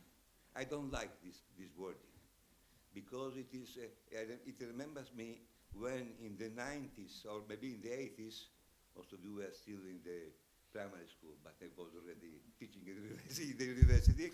Okay, the newspapers spoke of the electronic brain. Maybe you remember, which was just a computer. But the idea that there is a brain outside not in our head, but outside electronic, and is capable of playing chess, and so and winning. Artificial intelligence is something which is a completely wrong wording. There is no intelligence, and it's not artificial, it's man-made. So we carefully avoid using the term artificial intelligence. And we, for example, for what is going on within the ARTEMIS project is called large language models. And we have coined an expression. Some of you may know wording by Mark Twain there are three kinds of lies. Lies, damaged lies, and statistics. And we have rephrased it, and there is also a fourth kind of lies, artificial intelligence results. Okay, so this is, so the discussion that will take place in this collaboration is technical, but it's also going to go beyond techniques, to consider what is new, what's coming new, climate change, ARGUS,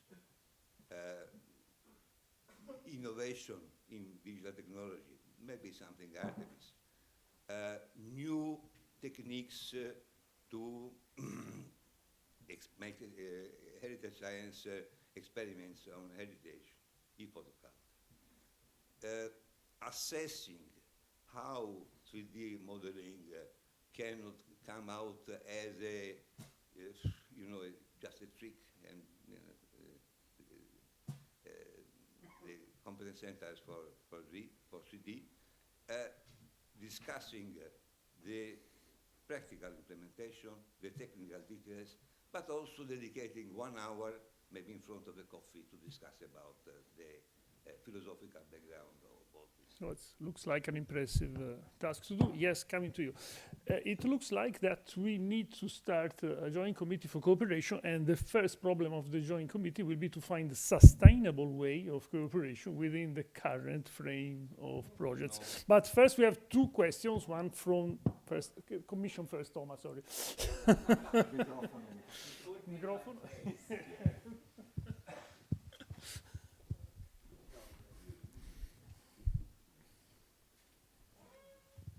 So thanks a lot for this event, first of all, because it's really interesting to see that you're trying to cooperate now.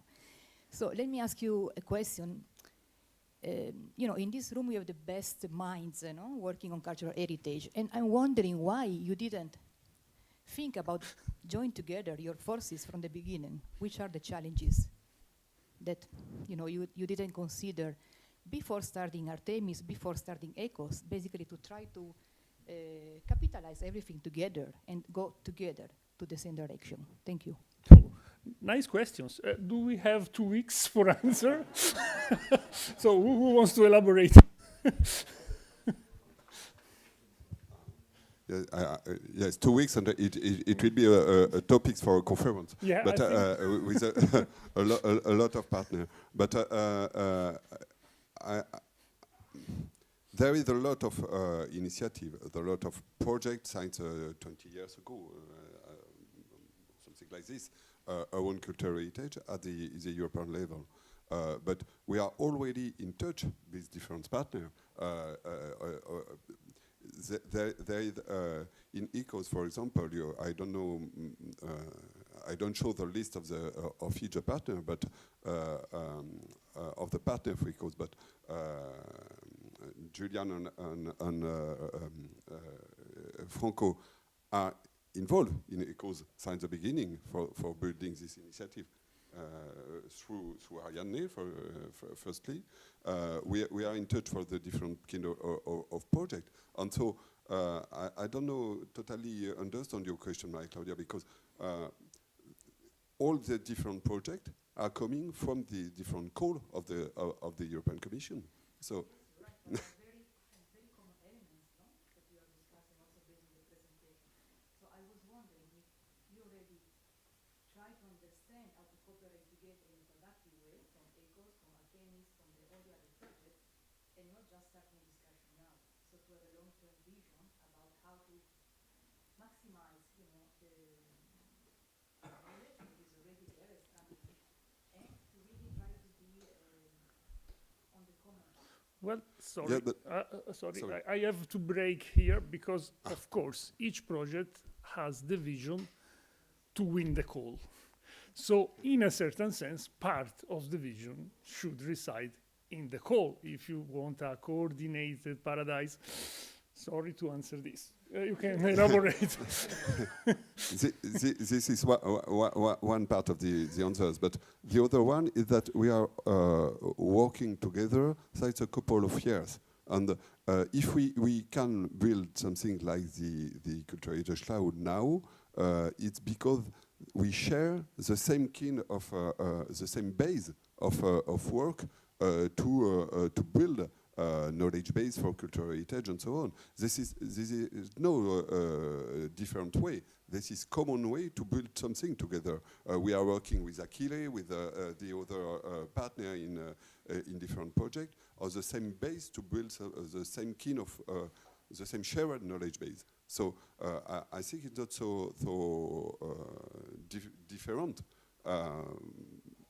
To come back on the question of Richard before, we aims with ECHOS to in the next month to organize something with, of course, firstly with the sister project. There is already a huge work to integrate this project.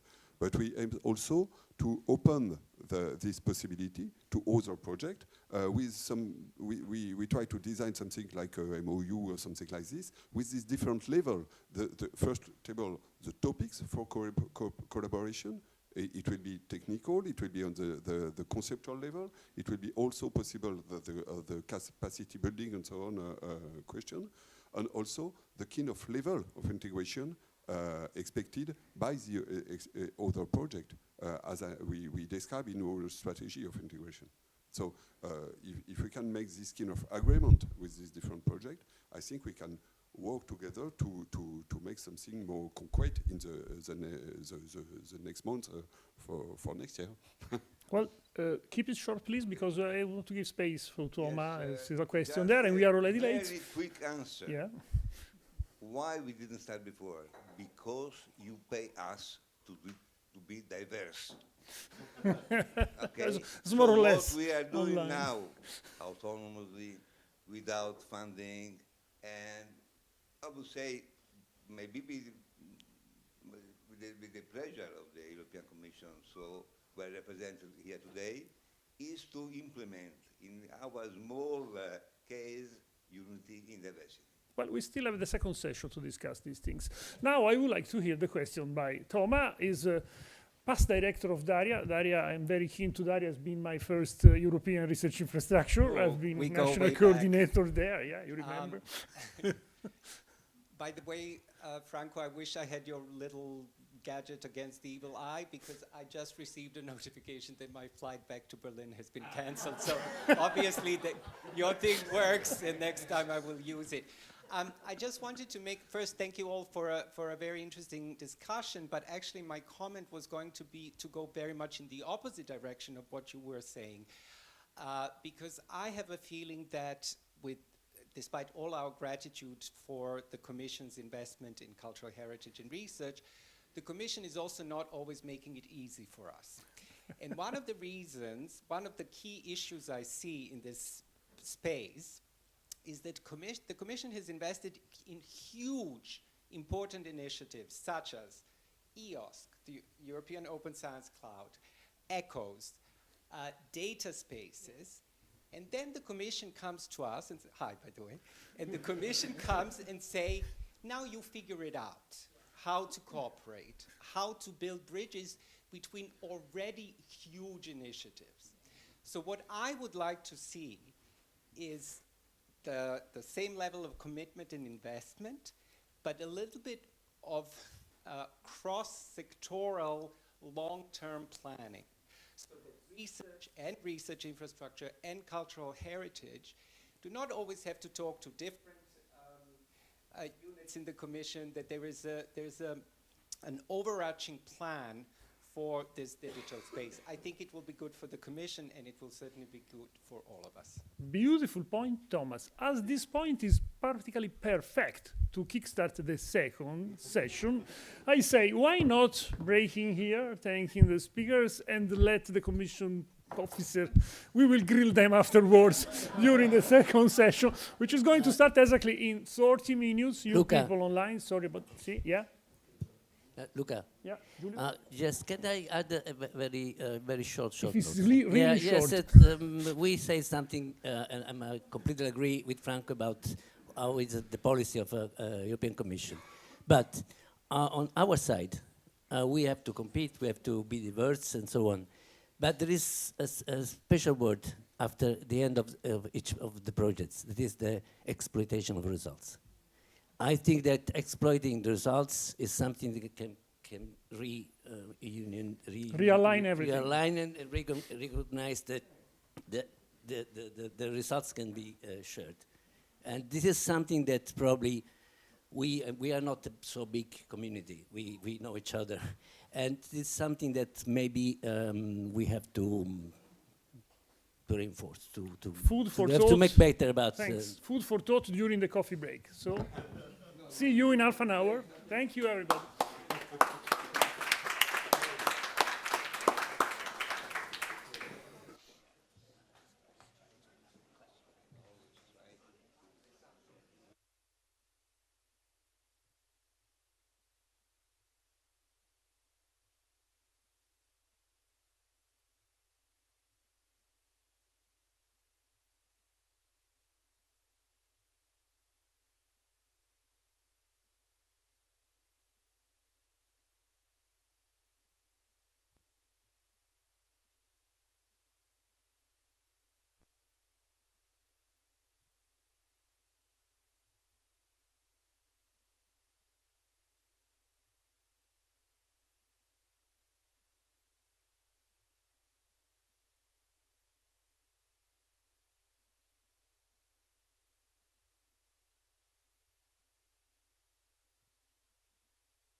Very excited about ARTEMIS because it's a project that will help us bridge the gap between cultural heritage in the real world and the digital representations of it.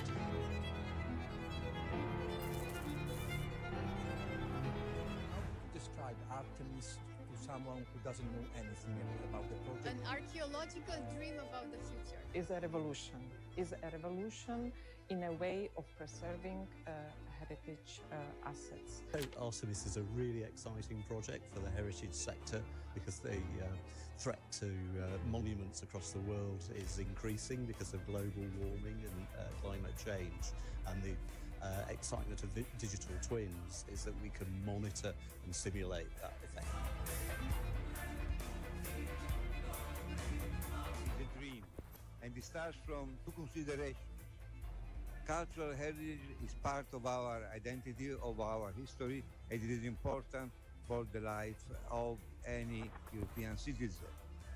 On the other hand, technology is making big steps forwards in all sectors. What ARTEMIS aims at is putting the two together to work for improving the conservation and the preservation of cultural heritage assets, monuments, statues, paintings, artifacts for the future generation. The project is going to change the way we manage and preserve cultural heritage with new and advanced digital tools. We want to use digital twins reactive that can anticipate the needs of cultural heritage preservation. This is not an easy task. The project will be very difficult, but the partnership is a very strong one, and everybody here is committed to obtain the best from these 3 years of ARTEMIS. There are things we cannot afford to lose. The carved face of time, the glow of a fresco at dawn, the silence of a palace that has seen centuries pass. Our cultural heritage is alive. It breathes. It changes.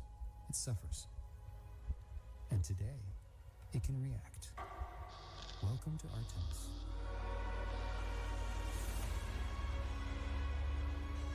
For years, we've created digital copies of reality, images, models, archives.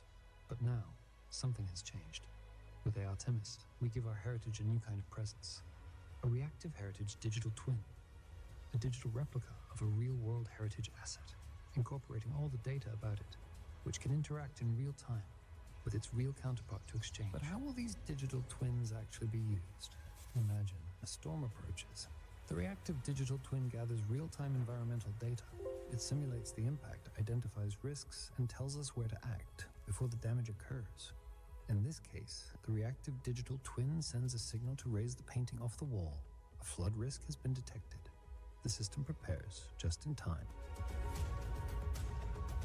Sometimes danger is invisible, like humidity, slowly seeping into walls, wood, and paint, or atmospheric pollution, silent, corrosive, and constant.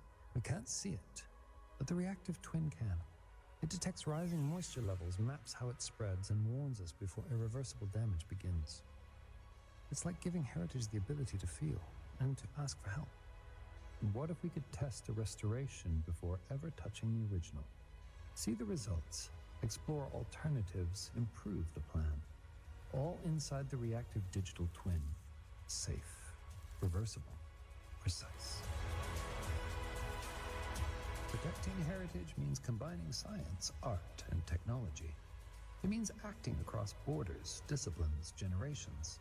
Behind every reactive digital twin, there's an immense volume of data, environmental readings, material analysis, historical records. The reactive heritage digital twin relies on a vast digital library of information about objects, materials, scientific analyses, and also about the intangible values of heritage. This is ARTEMIS.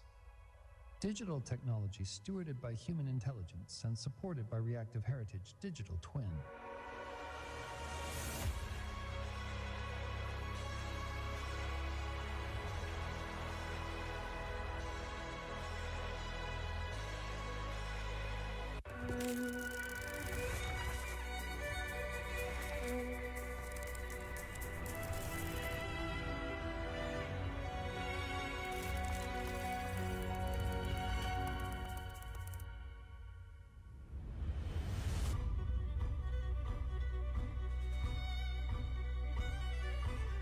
Last year, we asked a simple question.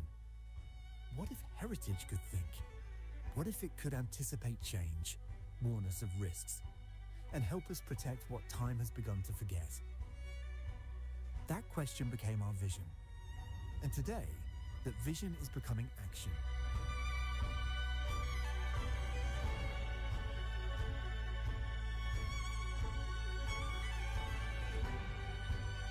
In just 1 year, ARTEMIS has moved from concept to reality. Across Europe, researchers, museums, engineers, and heritage experts have built the foundations of something entirely new. A living ecosystem where knowledge connects, learns, and evolves. We created the ARTEMIS ontology, the mind of the reactive heritage digital twin. A shared language that unites centuries of history, science, materials, and context. A structure that allows machines not only to read, but to understand. For the first time, heritage knowledge can speak across systems, across disciplines, and across time. We designed the infrastructure that will carry this intelligence. We defined the services that transform data into foresight. Simulations that test futures before they happen. And while the technology grows, so does the community behind it. hundreds joined the Artemis talks, opening a European conversation on the future of cultural heritage. Our first pilots are already taking form, from risk alert systems for national museums to new ways of planning, monitoring, simulating, and protecting what matters most. This is where the RHDT leaves the lab and enters the real world. From vision to action, this is Artemis, a project bringing together knowledge, technology, and people to rethink how we protect, understand, and care for our cultural heritage.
project that will help us bridge the gap between cultural heritage in the real world and the digital representations of it.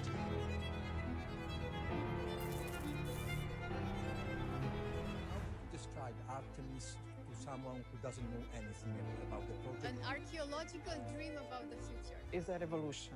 Is a revolution in a way of preserving heritage assets. So ARTEMIS is a really exciting project for the heritage sector because the threat to monuments across the world is increasing because of global warming and climate change. And the excitement of digital twins is that we can monitor and simulate that effect. It's a dream, and it starts from two considerations. Cultural heritage is part of our identity, of our history, and it is important for the life of any European citizen. On the other hand, technology is making big steps forwards in all sectors. What Artemis aims at is putting the two together to work for improving the conservation and the preservation of cultural heritage assets, monuments, statues, paintings, artifacts for the future generations. The project is going to change the way we manage and preserve cultural heritage with new and advanced digital tools. We want to use digital twins reactive that can anticipate the needs of cultural heritage preservation. This is not an easy task. The project will be very difficult, but the partnership is a very strong one, and everybody here is committed to obtain the best from these 3 years of Artemis. There are things we cannot afford to lose. The carved face of time, the glow of a fresco at dawn, the silence of a palace that has seen centuries pass. Our cultural heritage is alive. It breathes, it changes, it suffers. And today, it can react. Welcome to Artemis.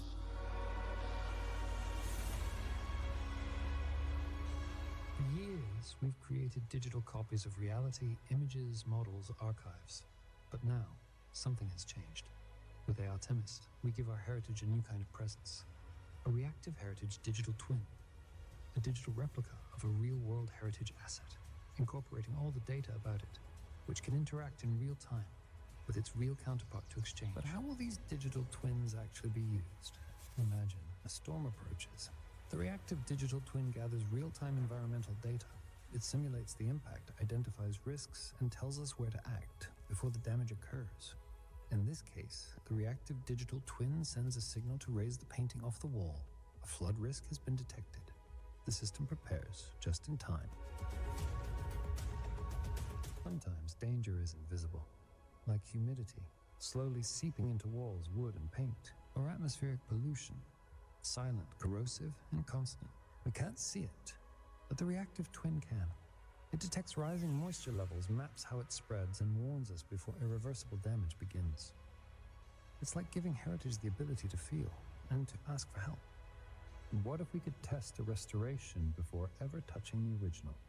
See the results, explore alternatives, improve the plan. All inside the reactive digital twin. Safe, reversible, precise.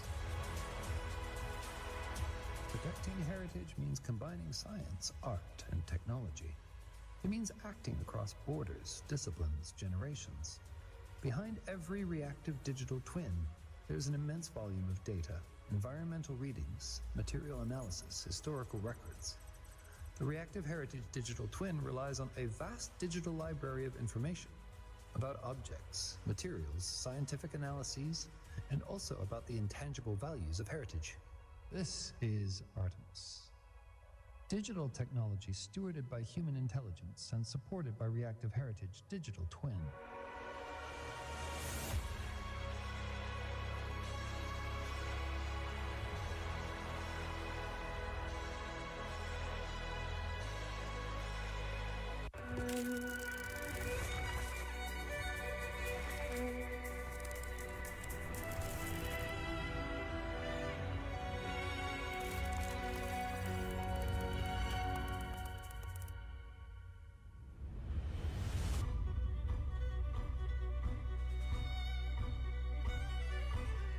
Last year, we asked a simple question. What if heritage could think? What if it could anticipate change, warn us of risks, and help us protect what time has begun to forget? That question became our vision. And today, that vision is becoming action.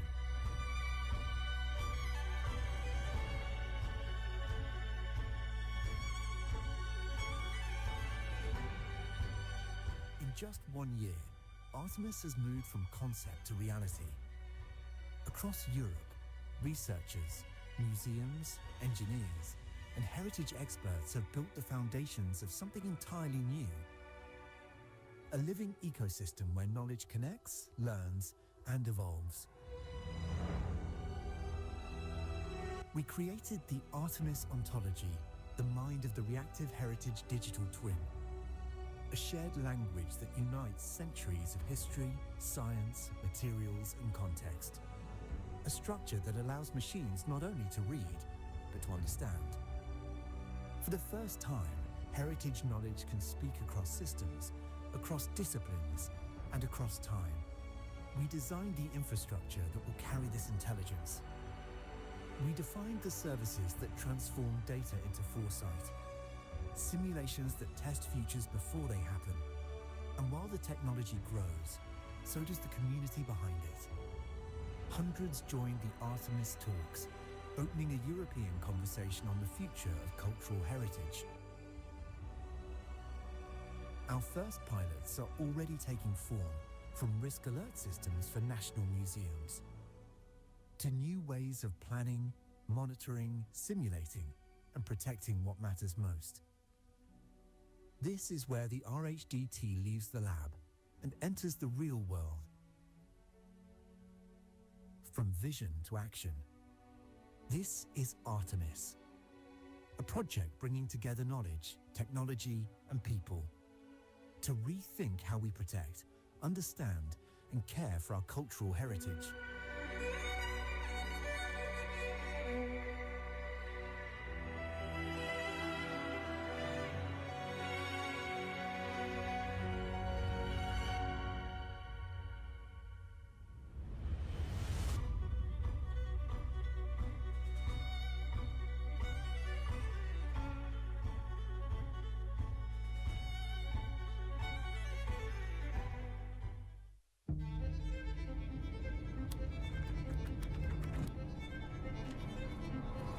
Very excited about ARTEMIS because it's a project that will help us bridge the gap between cultural heritage in the real world and the digital representations of it.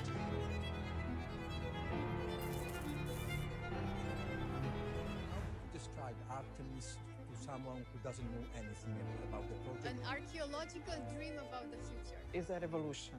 Is a revolution in a way of preserving heritage assets.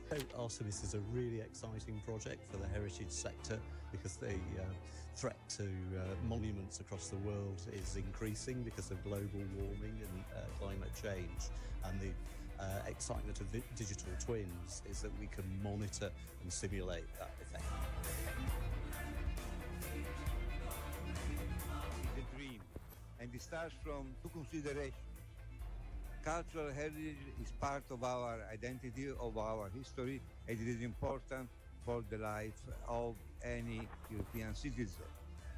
On the other hand, technology is making big steps forwards in all sectors. What ARTEMIS aims at is putting the two together to work for improving the conservation, the preservation of cultural heritage assets, monuments, statues, paintings, artifacts for the future generation. The project is going to change the way we manage and preserve cultural heritage with new and advanced digital tools. We want to use digital twins reactive that can anticipate the needs of cultural heritage preservation. This is not an easy task. The project will be very difficult, but the partnership is a very strong one, and everybody here is committed to obtain the best from these 3 years of Artemis. There are things we cannot afford to lose. The carved face of time, the glow of a fresco at dawn, the silence of a palace that has seen centuries pass. Our cultural heritage is alive. It breathes. It changes. It suffers. And today, it can react. Welcome to Artemis.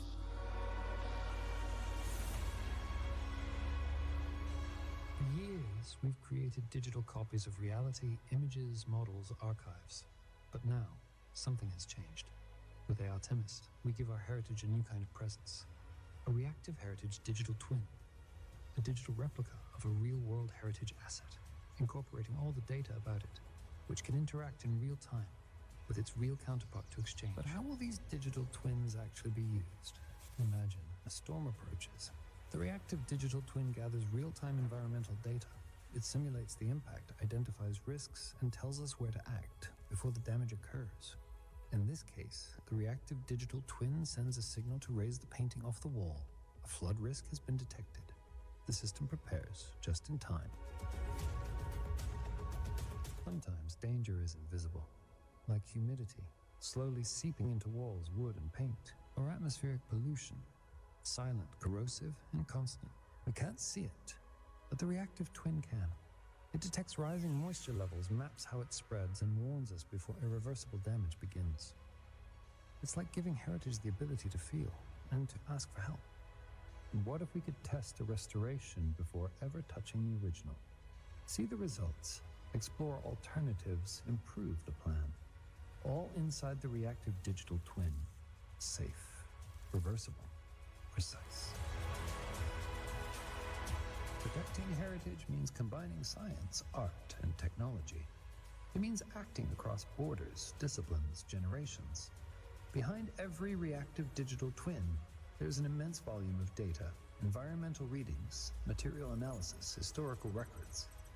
The reactive heritage digital twin relies on a vast digital library of information about objects, materials, scientific analyses, and also about the intangible values of heritage. This is Artemis. Digital technology stewarded by human intelligence and supported by reactive heritage digital twin.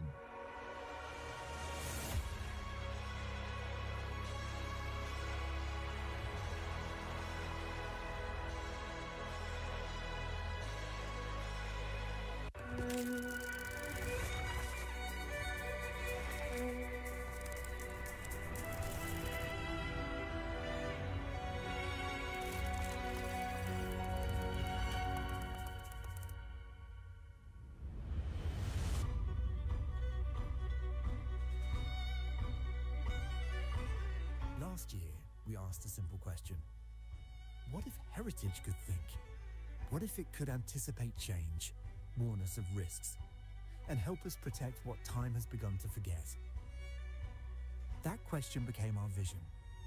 And today, that vision is becoming action.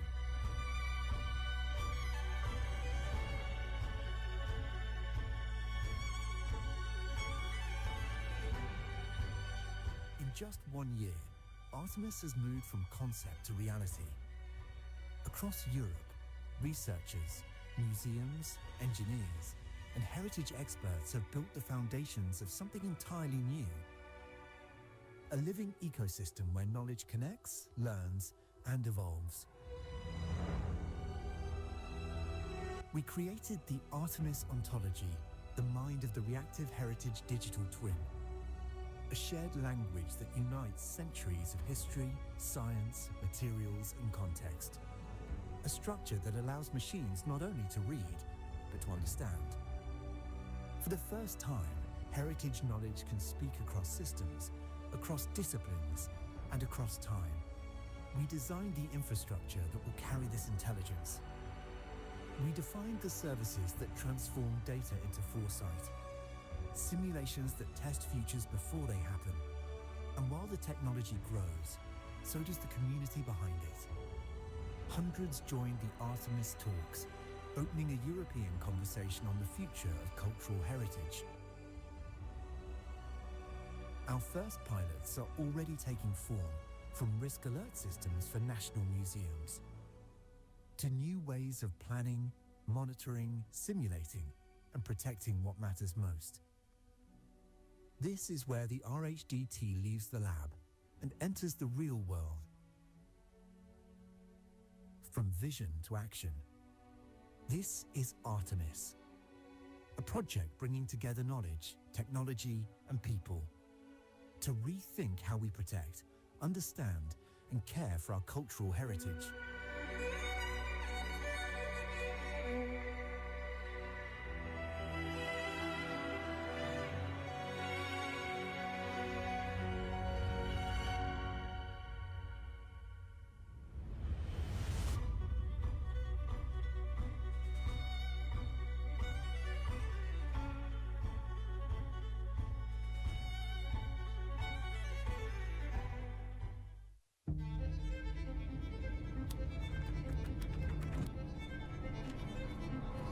Very excited about ARTEMIS because it's a project that will help us bridge the gap between cultural heritage in the real world and the digital representations of it.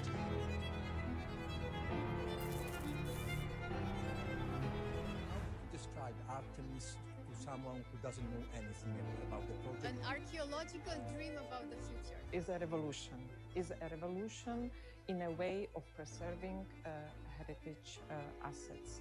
ARTEMIS is a really exciting project for the heritage sector because the threat to monuments across the world is increasing because of global warming and climate change. And the excitement of digital twins is that we can monitor and simulate that effect. It's a dream, and it starts from two considerations.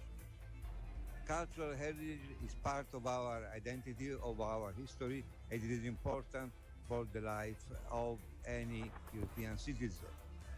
On the other hand, technology is making big steps forwards in all sectors.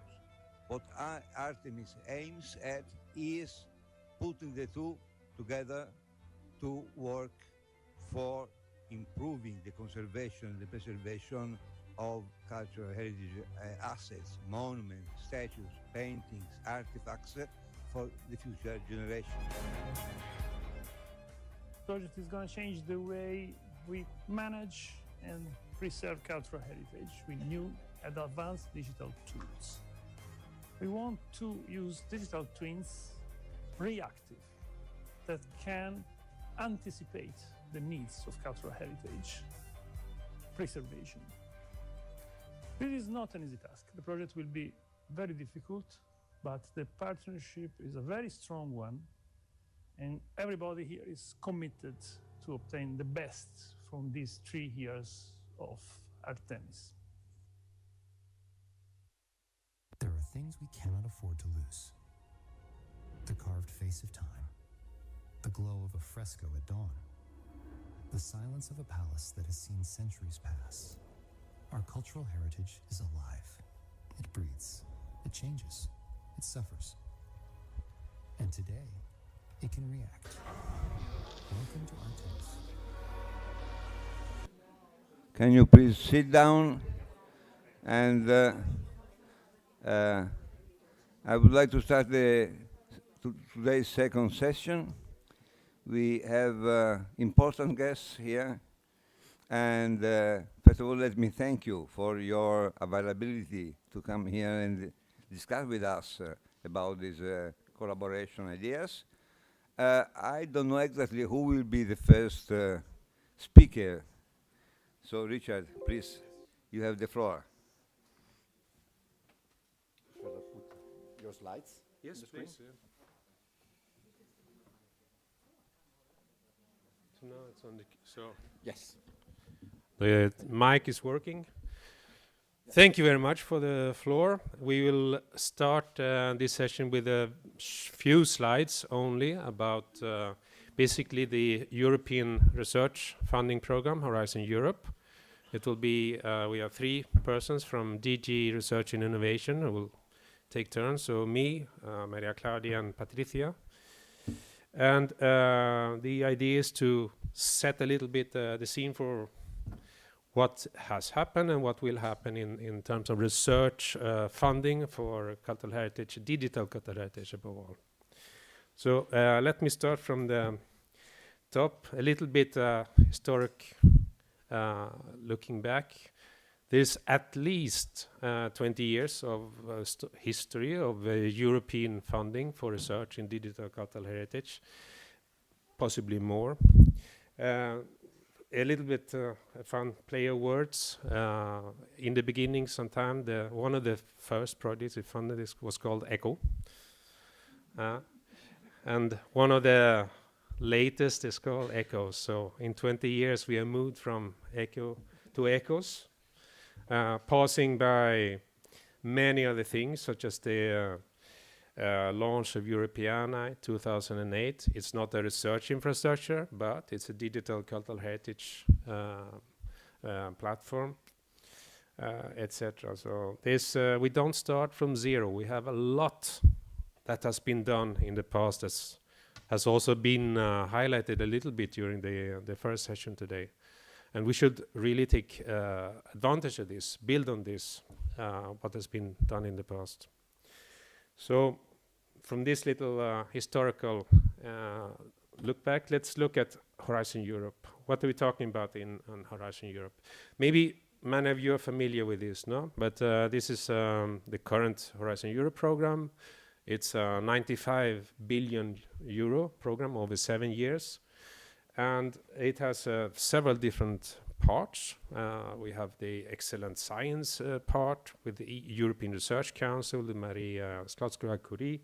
We have the Pillar 2, which is where we work on the stage today, on Cluster 2 and on research infrastructures. And we have the Innovation Pillar. For the first time, in the current framework program, we have a part of the research framework program which is specifically dedicated to research on cultural heritage and culture and creative industries. This is a first ever. It didn't exist in the previous framework programs for research. And maybe this has been a reason also for the impulse that has been given to research under the current multi-annual financial framework. Oh, sorry, I should have already moved forward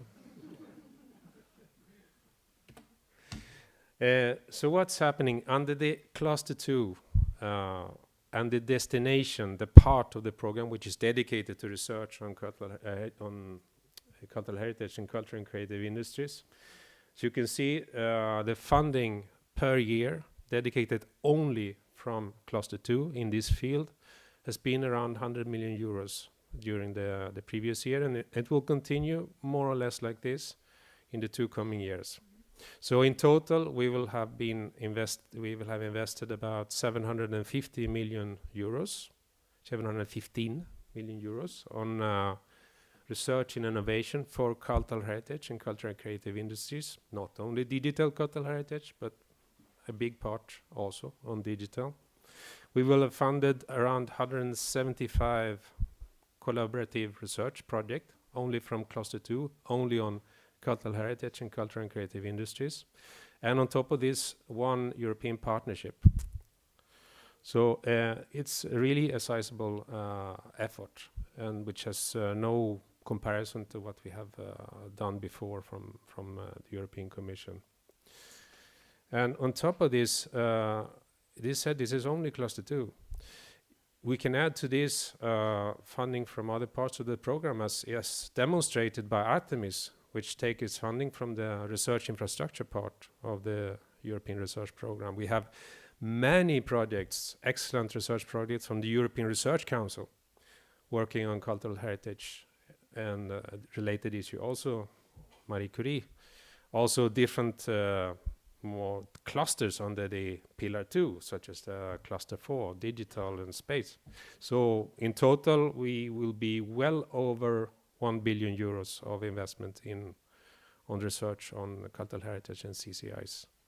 So really, as someone said before the coffee break, this is a really great opportunity, which will probably not repeat in the next MFF. Very new, only a few days ago. Sorry, the last work program was published under the area dedicated to culture and creative industries and cultural heritage. We have this is what we are planning for the next 2 years. As you can see, as you may be able to see, the call topics are a little bit wider than they have been before, a little bit more open in many cases, opening for more creativity, more diversity perhaps from the research community, but also many new opportunities to apply for additional funding. Yeah. Not the least in the digital area, but in all the areas. There's a big investment in precisely artificial intelligence, which is maybe not so artificial, but it's there with 3 different call topics, but many other relevant issues as well. And I put here the link directly to reach the PDF, which specifies everything. And now we can look forward to the spring, when the call will be open. There will be information days to inform about the possibility. There will be matchmaking events as always. So this is ongoing. And I wanted to round off this little first part of the presentation with what's happening in the next multi-annual framework program. Well, the short answer is we don't know very much. This is ongoing. The negotiations are ongoing between the member states, between the Commission, between the European Parliament. But in the summer, as you may be aware, the European Commission presented the first proposal for how the next framework program for research could be structured. And where do we see cultural heritage and cultural and creative industries in here? Well, there is there's of course, let's say the big novelty here, or the new resources is flowing above all under the European Innovation Council pillar. So to support innovation, this part is proposed to multiply by 4 budget. It's also the proposal also increases a lot the budget on the excellent research part, the European Research Council, etc. Less increase, but still an important increase on Pillar 2. But Pillar 2 is proposed to be structured in 2 parts. So one part focused on basically on competitiveness. So it could be industrial competitiveness above all, under these 4 proposed areas. One of them is digital leadership. Under the digital leadership, there may or there may not be openings for research on and innovation on cultural heritage and cultural and creative industries. This part will be very tightly coordinated with the new European Competitiveness Fund. So the governance will not be very similar to what we have seen until now. However, the details or the concept is being negotiated, so we don't know exactly how it will end up. Next to this, there's a smaller part, which is called Global Societal Challenges. And here we think that there will be an opening for some research on cultural heritage and cultural and creative industries, although it's not entirely clear how much, how open, how directed, or how, let's say, non-prescriptive this part will be. The ambition is that right now is that it will be more open than the current program, which means open calls, more creativity, more diversity. So possibilities, but perhaps not less directed. And I think this is more or less what we can say right now. So with this, let's move on to our next speaker, Maria Claudia.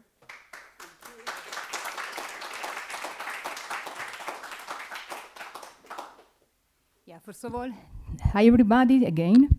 My name is Maria Claudia. I recently joined the Directory for Research and Innovation. It's less than 1 year, and that's why, sorry if sometimes I will maybe use some keywords that are not so precise in your cultural heritage domain. But it's important to have the big picture in mind. I think it's very important to try to understand the different efforts we have behind this domain.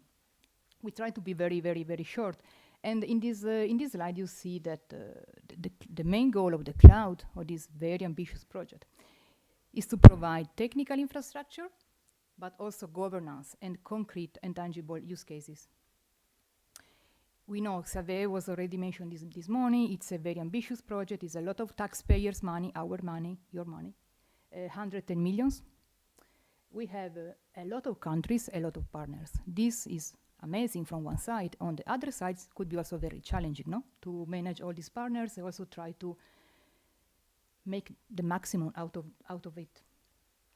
Below, we have also a lot of organization. That's, I think it's very peculiar in this big project, because the idea is to reach out all the different stakeholders, and also all the different communities.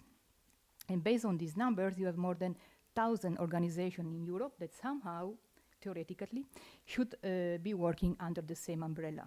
So this event today is really aligned with the expectation, also the goals of this big project. So you mentioned this many times. We need to understand how to cooperate together and how to build on top of existing knowledge. So not to reinvent the wheel, but really start to building on top of what we already have. And you know better than us what is already there, what works well, what doesn't, and how we should work together. So these are just few numbers, but very, very important. Look at the number of partners, look at the number of countries, it's huge. A Gantt chart, maybe you don't like it, but it's a big overview about the cloud. And going back to Ricard's presentation, you know, Horizon is structured in different work programs. And this project have been splitted using three big building blocks.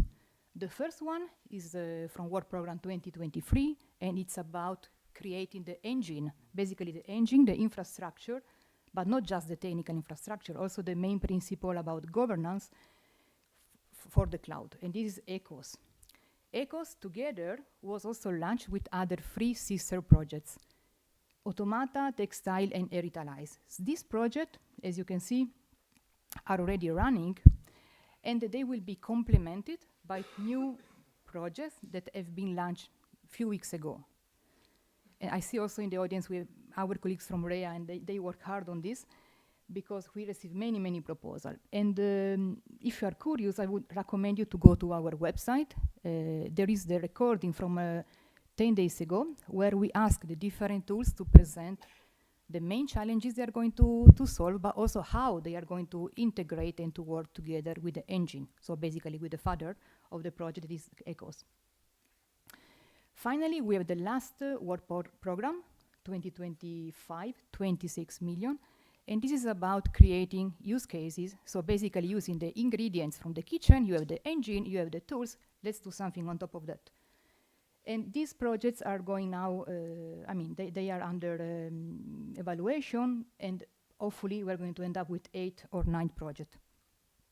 Altogether, very ambitious and very long timeline, but not very long. By the end of 2029, the idea is to have an operational cloud working and showing the added value of being invested all this money in cultural heritage. So we know we have a lot of different initiatives, and the idea, you also raised this criticism this morning, I completely agree with your opinion. It seems difficult sometimes to understand how to go together in the same direction, but on the other side, you can also see that there are different efforts. For example, Digital Europe program is more on the operationalization and not research of cultural heritage. We have the example this morning from 3D for CH. But then you also have the common European data space for cultural heritage. So basically, this is going to be the data space for cultural heritage. And it's going to be a big component together with the cloud. I see you don't agree, but I'm able to discuss with you. Let's see. This is the ambition. So this is from the Digital Europe program. Then we have the Horizon Europe, let's say the modern research program of the European Union, where you have EOSC and the SSH community, Social Science Humanities community, that have been supported by this project. But then we have also our colleague from the research infrastructure team. We have a lot of ERIC. So we have Cesda, Daria, Clarin, Eric, we have Artemis. So now it's really the time to try to make all together the same effort and go into the same direction. I will give the floor now to Patricia. Maybe you can elaborate a bit more about also the European Research Infrastructure Consortium we have and the final remarks. Thanks a lot.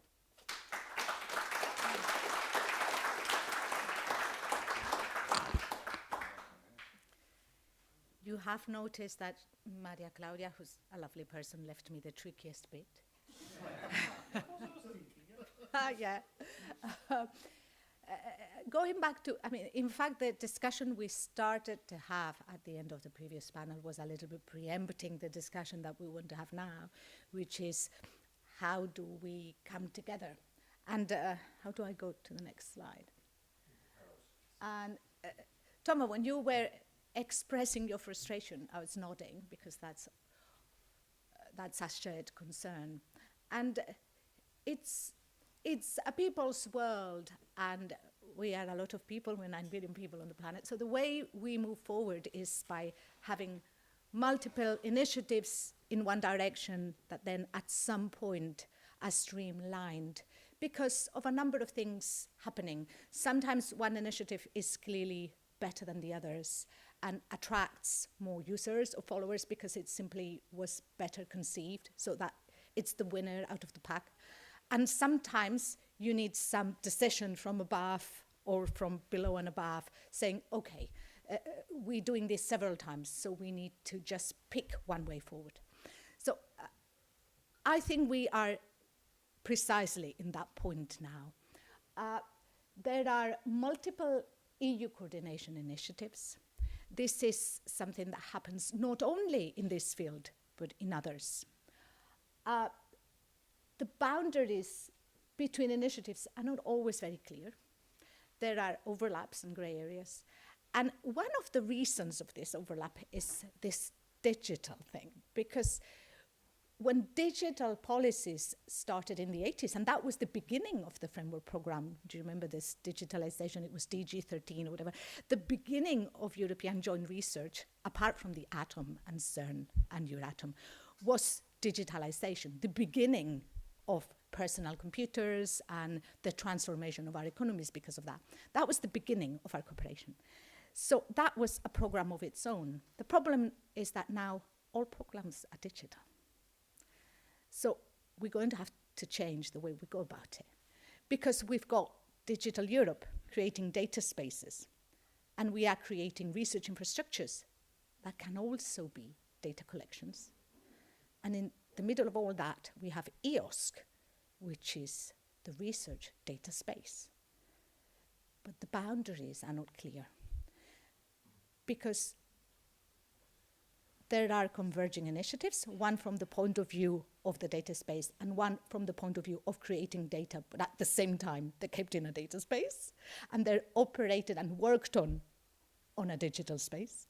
But then we have this EOSC that is built on the assumption that we can separate research data from non-research data. And I really wonder, if a researcher has access to any data on a platform, that becomes automatically research data. It might not be research data for you, but it will be research data for a different community that looks at a different thing, maybe from a transversal point of view. So this is the next big boundary that we're going to have. So we are in that slightly confusing moment. And I agree with what you said, Thomas, that the Commission has a responsibility for figuring it out. And it cannot just say to the communities, we have devised all these different concepts and communities, and now you sort yourselves out to coordinate yourselves. I totally agree. This is not fair. But I also believe that it's a shared responsibility. Because while it's part of how we work in societies, and therefore in public administrations, to launch a lot of initiatives and see what works well and then just pick one, we need to get to that point of picking one. It's also a responsibility of the players in that game, with their best of intentions, to guide us and say, okay, I mean, we've been playing the game, we can be any name you want to call us, but at some point, we collectively need to come together and pick the winning horse. And we are in that moment now. So I think it's good you're launching this collaboration across projects, because we have 2 years to come together. And if we don't, we're really missing an opportunity of having sustainable collaborative models in the next EU budget. Nobody knows what's going to happen in the EU, in the next EU budget. The proposal is very exciting, has a lot of money. I note that a lot of money goes to individual companies through the EIC, but still, it's a lot of money. But this is a proposal. We know, those of us who've been around the block for a few times, we know that the final budget is never as high as the proposed budget.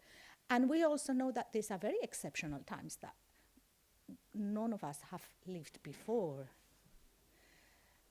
I don't want to sound dark, but last week the new head of the MI6 said we are in a space between peace and war. So this new budget is being discussed in circumstances that are unprecedented. So we all keep cool, but realistic. So we need to find models that can carry us forward through very difficult times. So when this is the last thing I will say, and then my last comment is to get the discussion started.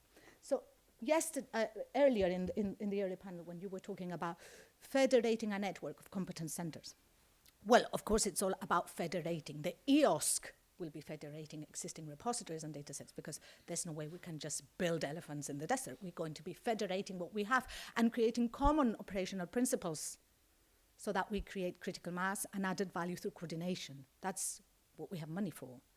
But also, if we have built these research infrastructures and we have created sustainable financial models for them, where national governments have committed, have signed, are chipped in to keep this thing alive, for me, this community has a clear vehicle for sustainable cooperation through E-RIHS.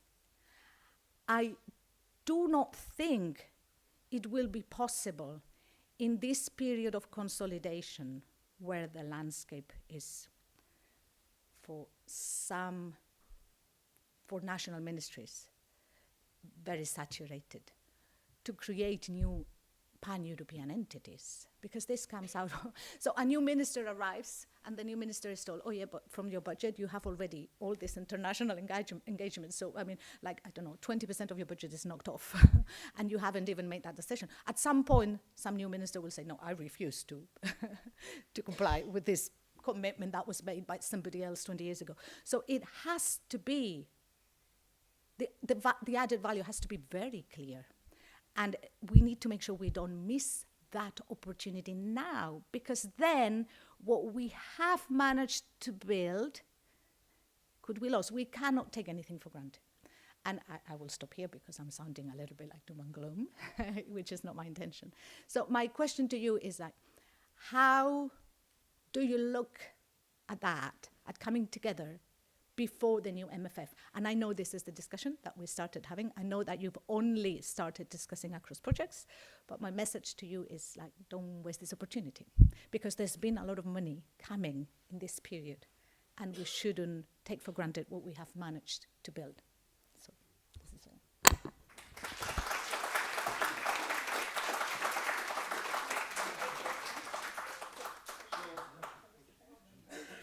You have a seat there, because there will be questions. I have prepared a couple of them. If nobody else is presented, but let me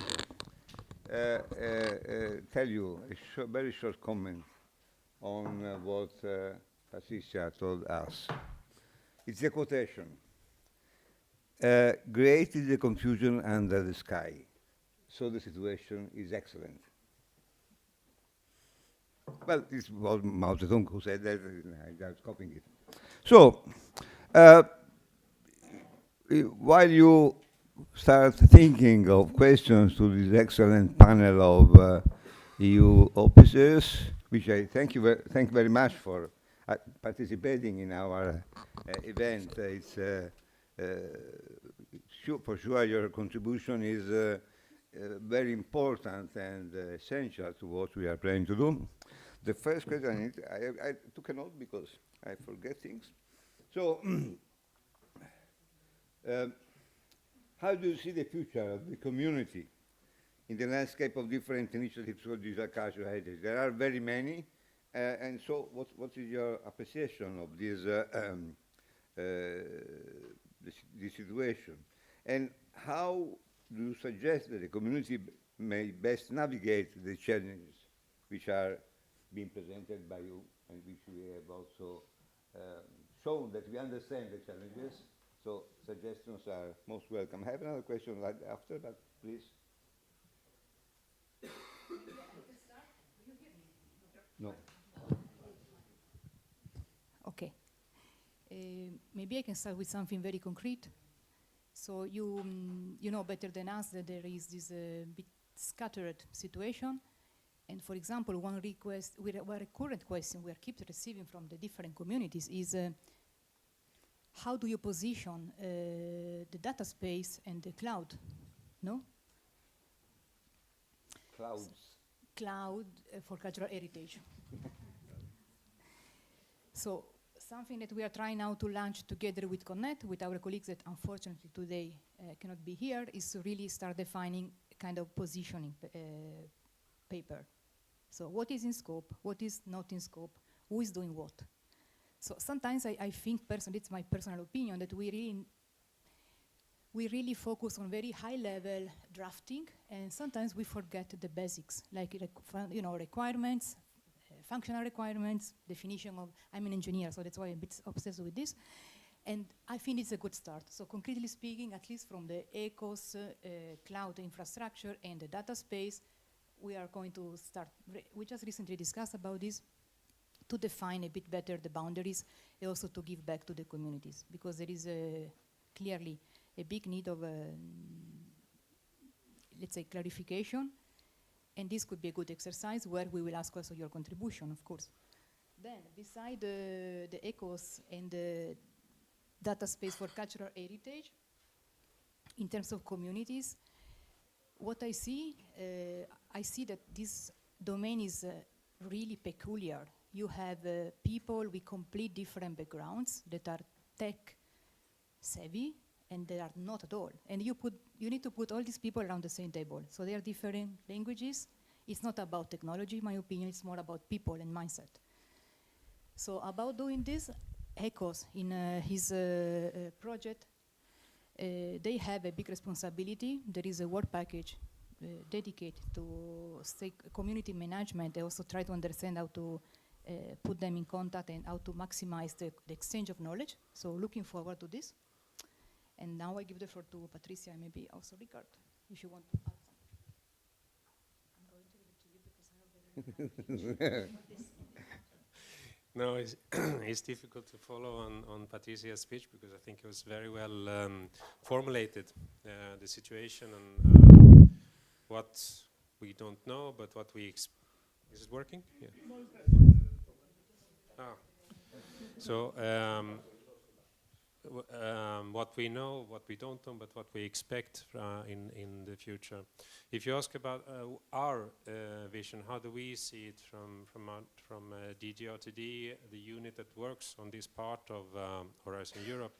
Well, we have launched 2 big initiatives that we think or hope will be sustainable in the long term and will be able to be vehicles to take care and integrate is the word that we've been using here. All these different interesting research technologies that are being developed that can be taken on. And one of them is the Cultural Heritage Cloud, of course. This, I think, is clear from our presentation and our discussion. It's a flagship initiative from Horizon Europe, thought to be a long-term sustainable structure that can, in the longer term, perhaps even consolidate more and join together at some point of time with the digital policy, like the data space, with the EOSC, etc. So this is a clear vision from how we see this. No? The other big initiative is the new European Partnership for Resilient Cultural Heritage, which will run for, hopefully, will run for 10 years from now. And also developing and consolidating research and innovation in the cultural heritage field for resilient societies. So two clear ambitions from our side. And a little comment maybe on the discussion before the coffee break. It is true, of course, that each project has its own work plan, has its own obligations, and has an obligation to comply with this work plan. But I can also say with 99% confidence that in each of these work plans, there is an ambition to achieve long-term impact, to consolidate and integrate and find synergies with other European initiatives. So normally this should be part of the work plan and possible to integrate. And probably the sooner we start working on this together, the better. Because as Patricia pointed to, there's not too much time. There's really a great opportunity that we have now, and which we have the possibility to take advantage of, but which will not stay there forever. So, thank you. Julian, do you want to comment on this question? Please. Thank you. We're talking here about making the transition from projects to services, I think, fundamentally, which is a challenging thing to do. And I think a lot of European funding starts out with projects that are inevitably competitive, and that has a positive role because it brings forward good ideas, but it does put people in competition with one another. It's the name of the game, to win the funding to keep your research group employed. But as funding declines, it's important that we maximise the investments that have been made, and we enable existing projects to make that transition to services. I think it takes a long time to do that. It's taken us in a UK context some 30 years to do that. We were founded in 1996 with a unique selling point, but we've survived through declines in Research Council funding and then renewed, but with a business model that relies on multiple pillars of commercial funding, but also Research Council investment, the equivalent of the EU, and also EU funding, which allows us to do a lot of useful research and development. But it takes a long time. I think it's challenging, and I don't envy Xavier's position to, in a 5-year project, to make a transition from a project to a service, particularly when during the course of that he's having 20 other projects added in that did not know what the Cultural Heritage Cloud would consist of when they were putting in their proposals, because the timescale, I accept the reasons why, because of the availability of funding that happened, but it was a crazy timescale to try and embed projects within a service. I agree with Patricia. I think that with the E-RIHS, that we've in effect already got projects, things that started as projects in this sector that have already made the transition to services. That's by definition, that's what the E-RIHS are. So my money would also be that for that longevity, we have to work within those.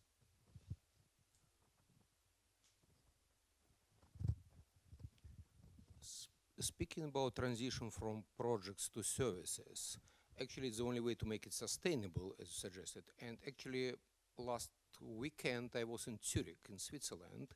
I'm a non-for-profit. We are working in data space. But I was meeting with a consortium of investors who want to invest money in cultural heritage platforms, of course, based on this principles that no monopoly, no data silos, etc. They know how to do it.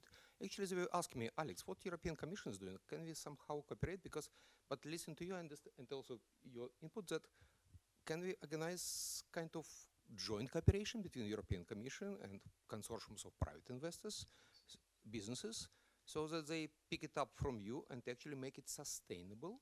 Because these guys are worried, they don't know even where to go. And so I see European Commission doing these things, I see private investors, I'm just standing between, and could we make it practical? I can connect the guys and let's have discussion. Sorry? Yeah, but these guys are from Switzerland, from UK, from Poland, from, I mean, they're all around Europe, these guys. Does make sense? To bring private money? Yeah.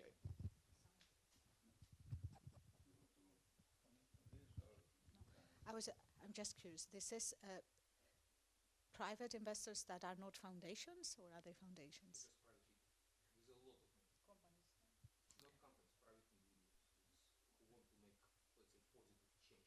Okay, okay. So a kind of foundation, but individuals operating as foundations. Yeah, yeah, philanthropy. Yeah, yeah. But they are business driven and they know how to make money. Hmm. Okay. Should we move on? Yeah. Luca wanted to comment on this. I wanted to open a new chapter because I promised a question to my friend Patricia. Is there another question? And first I have to comment to her nice move of trying to, oh, you have your own research infrastructure, you can go to them. I know, as you know, I'm the first coordinator of E-RIHS, but as you well know, research infrastructure are under the responsibility, at least financially, of national governments. Yes. So I would prefer to stay in Brussels for the time being. And my question is, you have seen our attempt to formalize a cooperation. How can you, on the side of the Commission, support this attempt to formalize a cooperation? And before giving you the opportunity for an answer, I want to make a very, very short comment. Very short comment. And again, a quotation. Let 100 flowers blossom. So, if there are multiple initiatives, well, making a heap of them too early would produce horrible flowers. So let them go with the objective of bringing them to unity. Yeah, I agree with what you've said, Franco. I mean, it's totally true, and I am also sometimes very put off by colleagues who just go to talk to a community and talk about one-stop shops for everything, as if the goal of European integration was to make everything go through one same hoop, and then we can say that we've built Europe. This is not what building Europe is about, and this is not what coordination is about, and this is in particular not what science is about. So I really hear what you're saying, and I am in the framework program for 20 years now. So I have some practical experience of how science happens. So I see that. On the other hand, what I was saying is, how can the European Commission support this collaboration across projects? Well, typically, sometimes what we have done in calls for proposals is that, and I suppose you have done that in the calls for proposals for ECHOS, that you request the projects that are selected for funding in one same call topic to engage with each other via some bottom-up agreed system of communication. We sometimes request projects in one same call topic to have a memorandum of understanding or a yearly coordination meeting, something like that. So this is one way of doing it, but our only vehicle is the grant agreement. So the only way we can step into the world is through a grant agreement. other means of support or cooperation are attending events, speaking to the community, being engaged with you and calling you and saying, what's happening? Look, I've seen in the platform your last deliverable, what's happening here? Like keeping in touch, that's the only other means of collaboration that we have, because that is not charged to the budget. I do not think, and I think it's fair to say it, because I always say that it is a sign of respect to a community to be honest in saying what you think. And again, I don't have a crystal ball. I'm happy I don't, because I'm scared of what I could say. I don't know what the future will be like. But from the sense I get in NESFRI and national delegates in NESFRI, I can tell there's no appetite for a next round of growth and new pan-European entities. So I think my role is to be honest to the communities I engage with and say, look, I think this is not going to be like it was 10 years ago. We've been through a phase of expansion, and now we're in a phase of consolidation. So this is what I sense is happening. Again, this is my personal feeling. This is not a law that has been published, or this is in no means certainly to be the case. This is just my impression, my personal impression that I'm sharing with you, because I'm there in a different front line. So from my professional perspective, this is not what's going to happen in the next 10 years. We're in a phase of consolidation. And then my sign of respect to communities is to say, how are you going to position yourselves and your initiative in this new environment? And this is, I don't know if you want to say something. No. I'm fine with that. So, should we proceed? Any other question, any other comment from the audience? But I have here noted another question, and I have also one more, so maybe I can put the two together. So how should we proceed so that the voice of this community is not fragmented? You already answered somehow to this question, but I would also add, how can we contribute to a reflection of the European Commission on this regard? Because otherwise it remains something which is only in the same circles. So I think that there may be some suggestion. Easier with the European Commission rather than with national governments.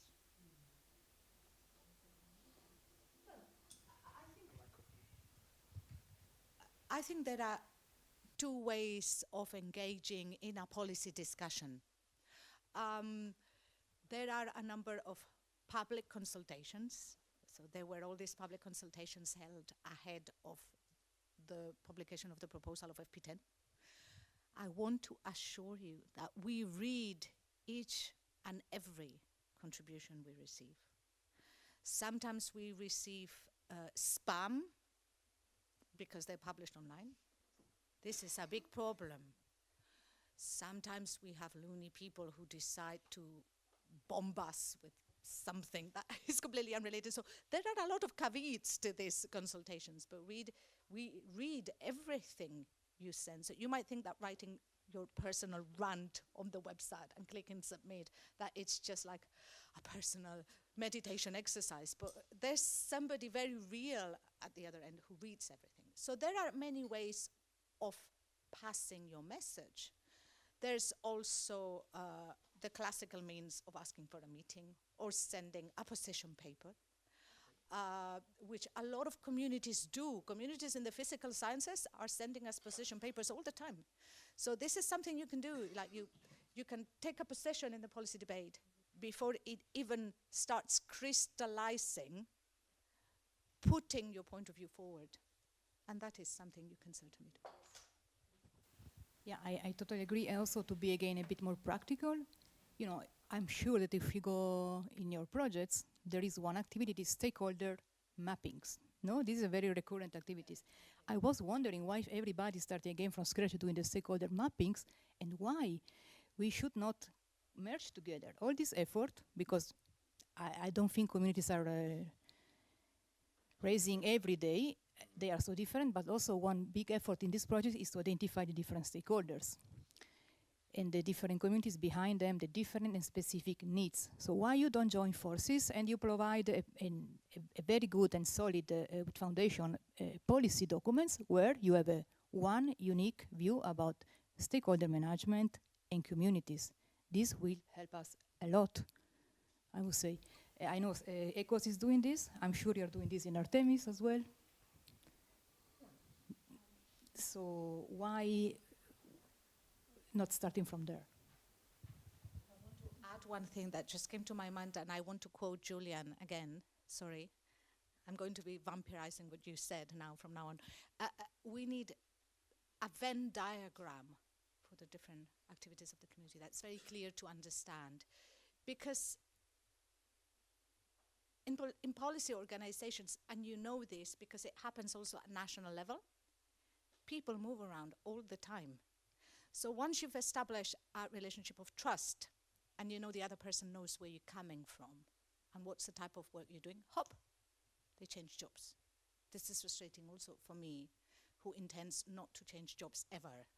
But people around me change all the time.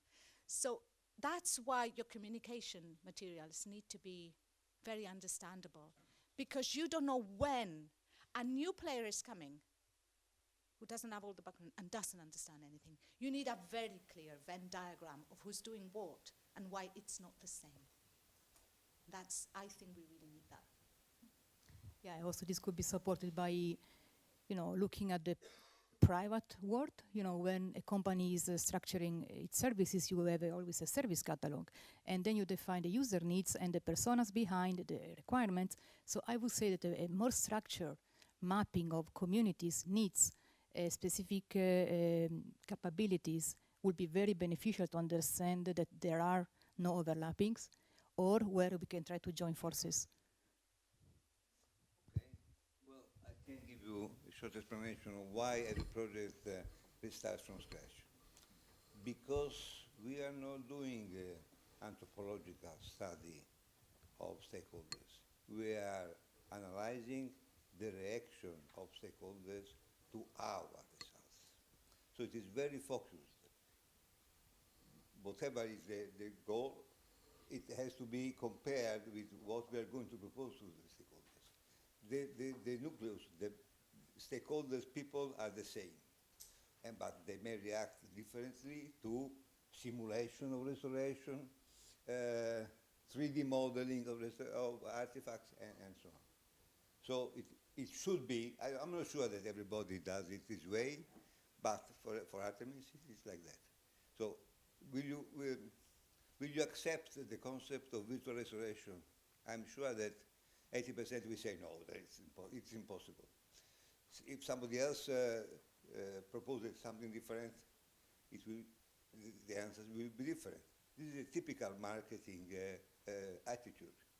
You don't, well, of course you start from the same conception. People in Brussels, which goes to the supermarket.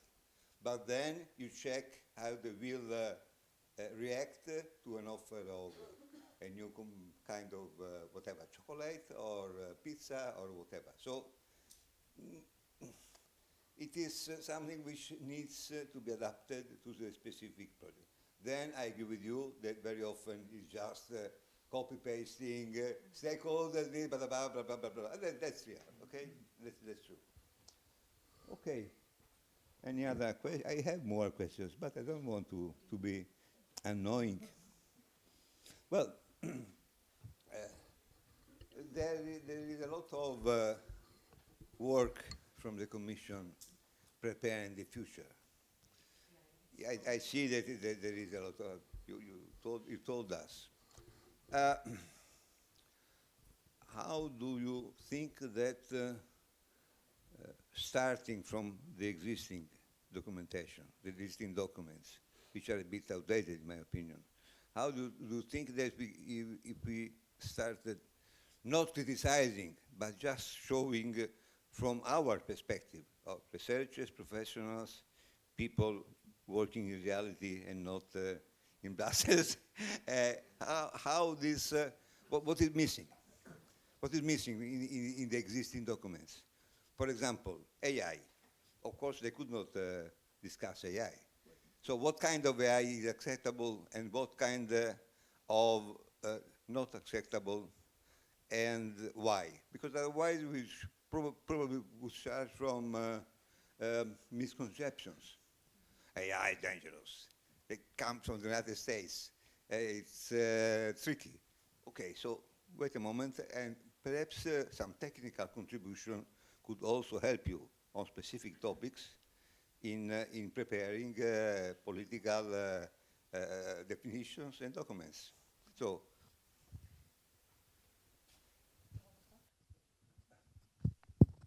well, I can start by saying that this is actually expected from research projects, that you do this work. We typically call it feedback to policy, and it's something that all projects are expected to contribute to. So nothing strange, very positive, and something you definitely should do. You want to add? Just a little. This is one of these things that's on the reporting portal that looks like a very tiring process. So very typically you copy-paste from a previous project. But this is really something that also, on the other side of the platform, we actually have a process to collect your points of view, your ideas, your policy feedback, and to process it. And it's very sad when all you've written there is a copy-paste from the proposal, because this is really an opportunity to say, look, I don't think this is working. So, I mean, you are really allowed to speak your mind, but we are all sedated by all these processes and procedures, and we think we can't. But you can. We are expecting you to. I forgot to state that everything you say here may be used against you. I'm being very careful. Yeah, that's expected, but also I think it will be useful to have papers where you identify the research gaps you would like to invest on and to analyze, because it could be a very good foundation to draft then the next calls. You know, you are the expert, we are not. And that's why I think it's very important to have from the academics, but not just from them, also from the practitioners, a clear identification of research gaps that are not just looking next year. AI is already maybe something new, where you would like to invest. That could be very, very useful. Julian, then Igor, then anybody else? Okay. No, very fine. Thank you. I wanted to pick up on something that Patricia mentioned in her presentation that I think is, from my perception, is a particular problem in the cultural heritage sector and leads to fragmentation. And I don't know what the answer is, but I'd welcome if the project officers and policy advisors have any ideas on this. And this is because the cultural heritage sector is very much split between science and research directorates and culture and tourism more broadly. And as Patricia said, the data is of use to both, but it seems to have led particularly to a sort of fragmentation in our sector, where we have Europeana that started out particularly in the sort of heritage, in the GLAM sector, and then we have EOSC and the science sector. And this is, I see this echoed in national ministries as well, where the archaeology is sometimes organised in heritage and sometimes in research, and it's not even joined up. Yeah, so even in a third one. But we seem to have had this perpetuated at a European level as well, and I don't think that's helpful. I don't know if other disciplines face that same difficulty. I suspect it doesn't really apply in the same way in medicine, and so maybe it does. But do you have any advice for us on how we deal with that? This is a very tricky question, because I've been thinking about that a lot in the past year. And we were talking about it over coffee earlier. a lot of the infrastructures that are essentially collections and archives are going to enter into just a simple collision with data spaces. And how are we going to go about that? Because as I said, I don't think in the future there's going to be a distinction between research data and other data. What's that? We're in the data mining era. Everything is a research data. So I don't know how EOSC is going to go about that. I think maybe what will happen in the beginning is that EOSC will have the data generated by publicly funded research, because this is what can be enforced. It can be mandated. You've done your research with public money, your research results need to be on this platform. And this is something that it's easy to see how you can make it happen. You just make it compulsory, you're the funding agency. It has to be like that. So what's going to happen probably, and again, this is my projection as a person who has nothing better to do than to think about these things 8 or 9 hours a day, but it is in no means a prescription. This is, again, I insist because this might be used against me by Franco. No, I think this is what's really going to happen, that data generated by publicly funded research are going to be in EOSC. That doesn't mean all research data will be in EOSC.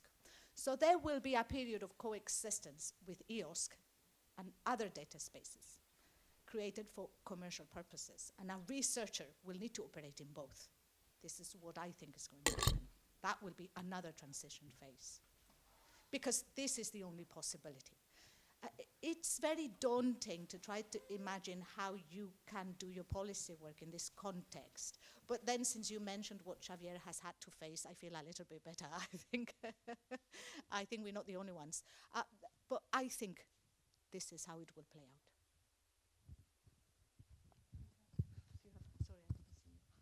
No, I just a comment on this, the challenges with working across what you could call policy silos. No, it is special in this area of cultural heritage research for sure. It's an area where research is very important, maybe more important than in other sectors, but where also public policy is very important, and they are typically positioned in different silos, nationally, regionally, sometimes, and also at the Commission. But it's a reality that will probably not change. So it's something that I'm not talking here globally, all in this room, have to deal with in the best possible way. From the Commission, we are making efforts to do it, sometimes successfully, sometimes less successfully, but we are making efforts. You can see this reflected in part of the challenges that we have seen today by different funding programs, a priori thought for different purposes, that all contribute to, let's say, the same global vision, but from different dimensions. It is complicated, but it's the way that it's reality that we have to deal with. And what we, from let's say an operational point of view, can do is to try to do the best possible out of this reality. We are working, let's say, within the box, not out of the box. So a challenge which is very present in this sector, is not unique. Other sectors are also struggling with such issues, but it's very present here. But I wanted also to comment a little bit about the discussion, what can the Commission do to help? Yes, we are doing efforts to coordinate internally. We have to realize that we are dealing with areas with different dynamics. Research is a question about letting 1,000 flowers bloom, definitely. This is what it's about. It's not about streamlining and doing one thing only. But we are also talking about that some of the results of the research can be put together and converted into a service. Some of it, not all. And this is what this component that we are talking about. Some are research infrastructures, platforms are already consolidated, some others are less consolidated, but it does not mean that it's always the same recipe that will lead to success. From a research project, you will have many findings which are fine being published, and that's it. You will have others which may have a commercial output. We have several examples of these. And we have others that could perhaps, for example, form part of the future collaborative cloud. It's not one, I don't think there's one size fits all, but we are in a situation where we should make an effort to consolidate now in the coming years.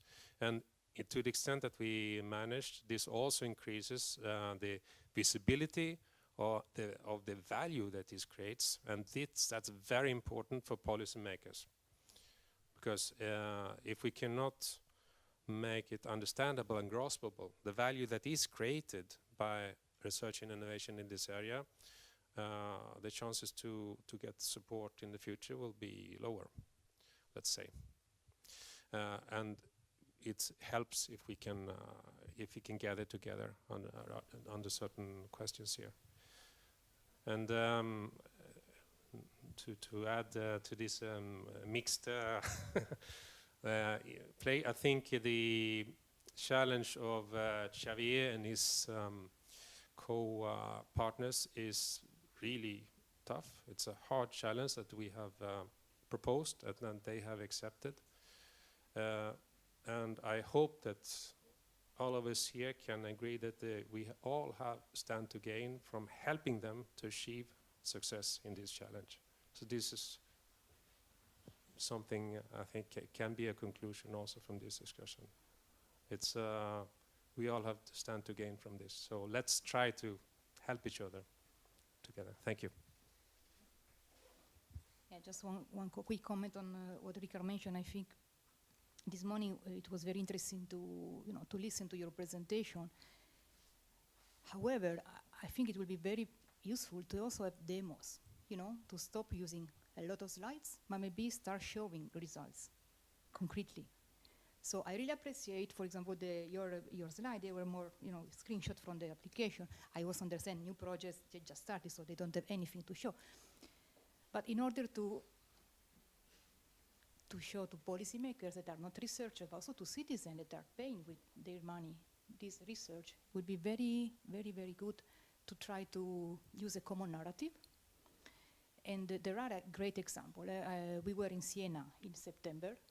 Maybe you were there, no? Okay, and we saw some amazing projects that were able to introduce new concept to citizens, no? I know this is not your goal, maybe, as a researcher, to share knowledge with the common people, but it's also part of the game. So sometimes maybe try to have a different approach in communicating project and to be more concrete and practical would be beneficial. So maybe less slide, more demos. Thank you.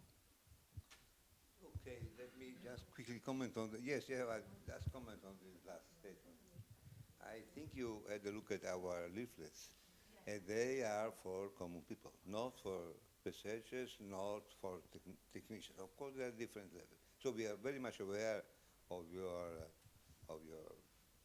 suggestion, and we will do that. And I have a final duty, but there is anybody else who wants? We have maybe 10 minutes more. Thank you. Originally, I planned to ask this question on the previous panel, but probably it's even better to ask it now. And first of all, thank you for organizing all this event and for the opportunity to talk directly to the people in Commission. And thank you for all your feedback provided and intention behind this project and all ideas like this demo requirement. It's really reflect partially what I want to comment and ask. But let's say, to explain my question, I'm partially from a business side, which worked for decade in cultural heritage, and partially from a non-profit organization which is deeply involved in data space, including cultural heritage. And my question and comment here probably today, we heard a lot about this infrastructural project, which definitely should be covered by public money, and it's really good intention. And we also talk about sustainability of this project. But from my perspective, the sustainability of this project is only possible when it is adopted by real businesses, when real services come and adopt this infrastructure for real cases. But at the same time, we see quite a huge amount of money which invested not only in infrastructure, but also in creating services on this infrastructure. So, and we see that in many cases, real businesses are not adopt some project like Europeana, for example. None of real business adopt Europeana development. And my comment, I don't know what exactly, is how to find this real balance between, first of all, the real functional requirements to that infrastructure which should be created for the public money so that in next step businesses will adopt it, so they really need it. And from another side, where is this border until which moment public money should support some services? Because being a business, from one side I would say that many of infrastructural things like Europeana or data space is useless for me for the business because nobody asked me what I really required.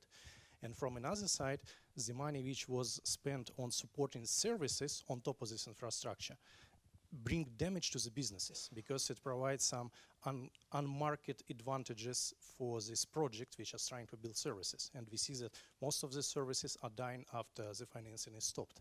So my suggestion and idea, how can we build this cooperation between business stakeholders who understands their real functional requirements to the infrastructure and European Commission who provides the money to develop it?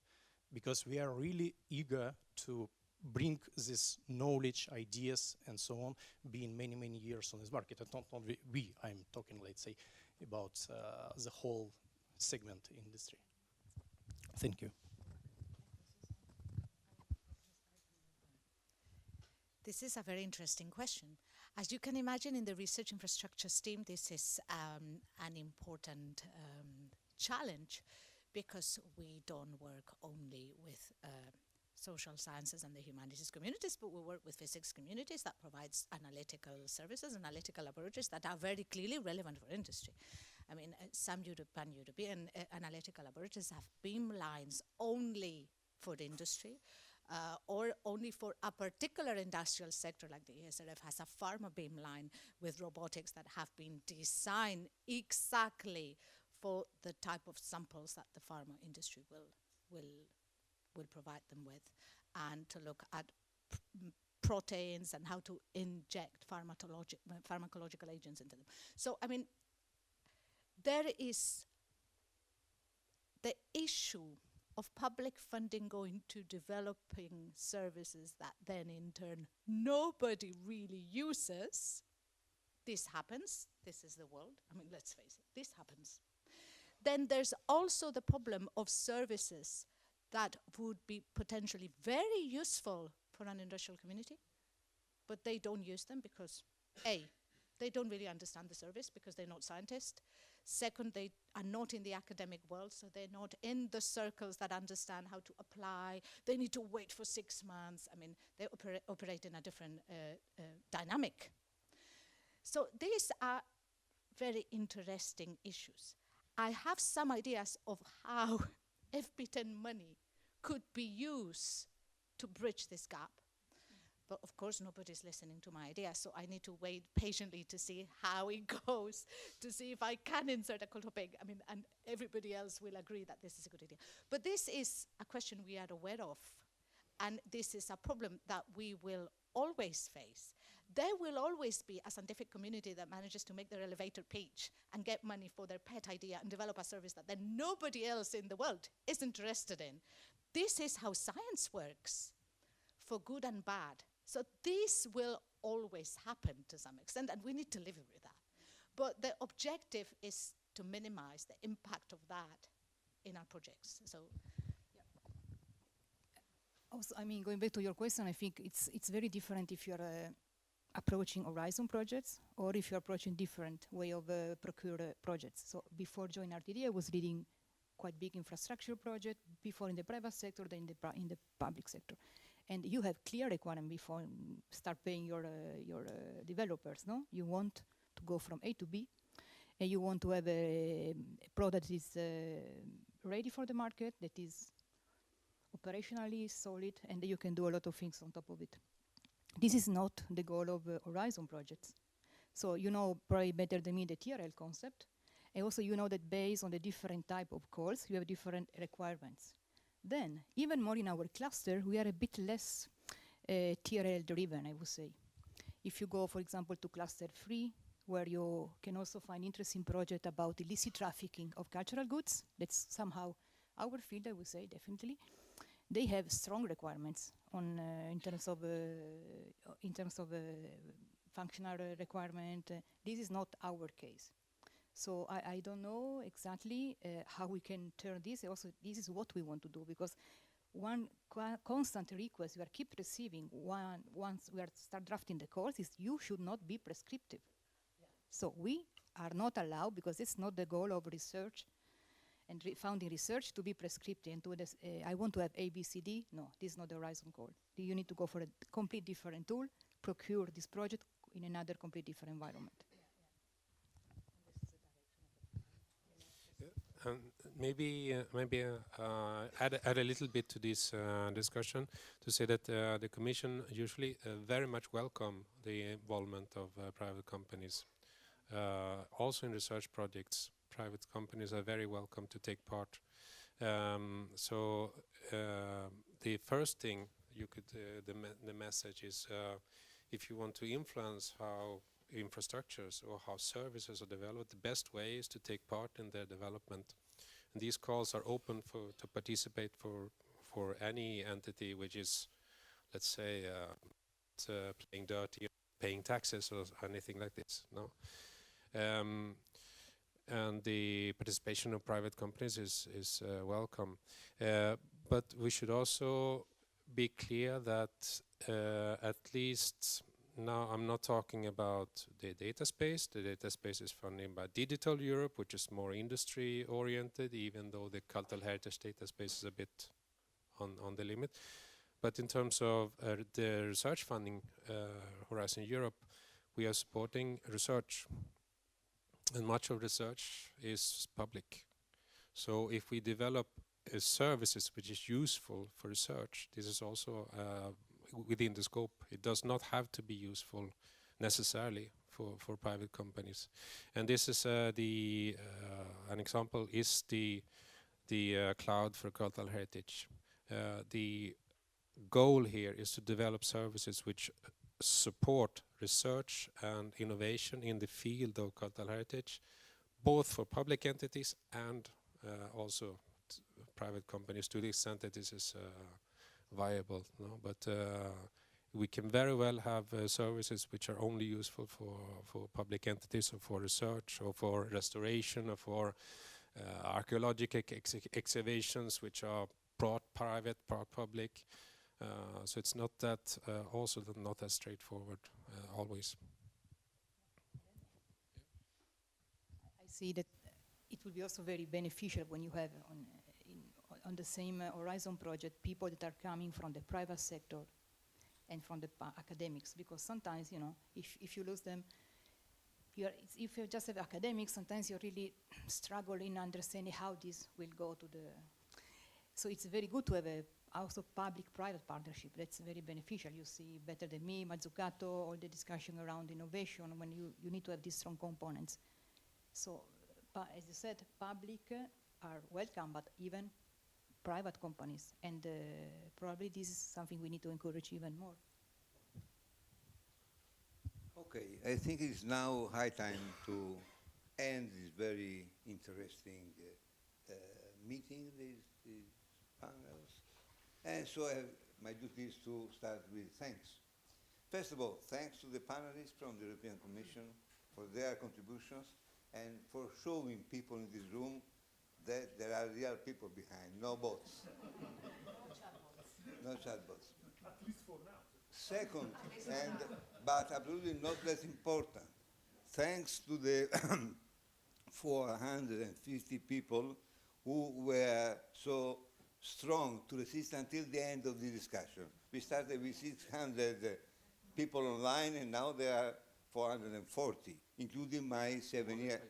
Huh? More?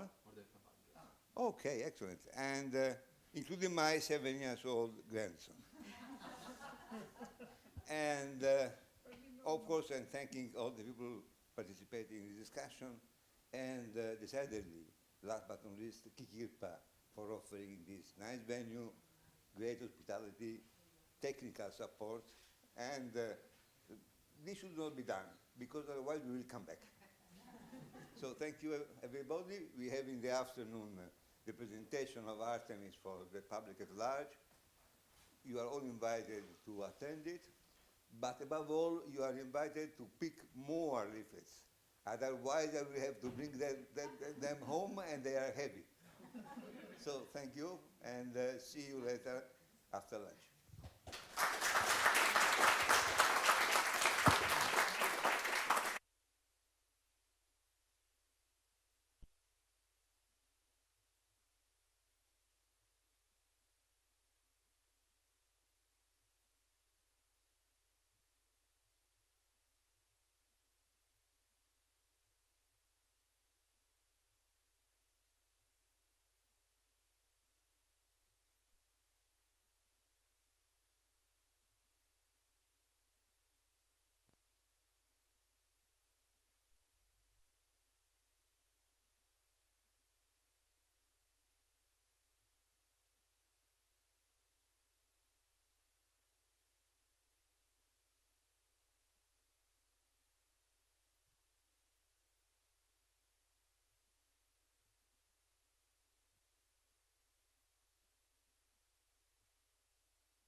Very excited about ARTEMIS because it's a project that will help us bridge the gap between cultural heritage in the real world and the digital representations of it.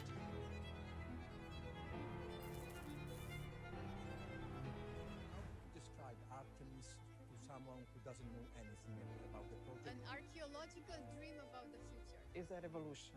Is a revolution in a way of preserving heritage assets. So ARTEMIS is a really exciting project for the heritage sector because the threat to monuments across the world is increasing because of global warming and climate change, and the excitement of digital twins is that we can monitor and simulate that effect. It's a dream, and it starts from two considerations. Cultural heritage is part of our identity, of our history, and it is important for the life of any European citizen. On the other hand, technology is making big steps forwards in all sectors.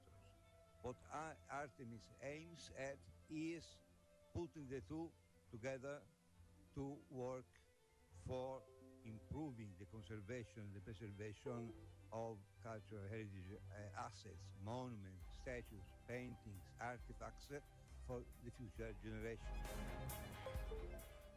The project is going to change the way we manage and preserve cultural heritage with new and advanced digital tools. We want to use digital twins reactive that can anticipate the needs of cultural heritage preservation. This is not an easy task. The project will be very difficult, but the partnership is a very strong one, and everybody here is committed to obtain the best from these 3 years of ARTEMIS. There are things we cannot afford to lose. The carved face of time, the glow of a fresco at dawn, the silence of a palace that has seen centuries pass. Our cultural heritage is alive. It breathes. It changes. It suffers. And today, it can react. Welcome to ARTEMIS.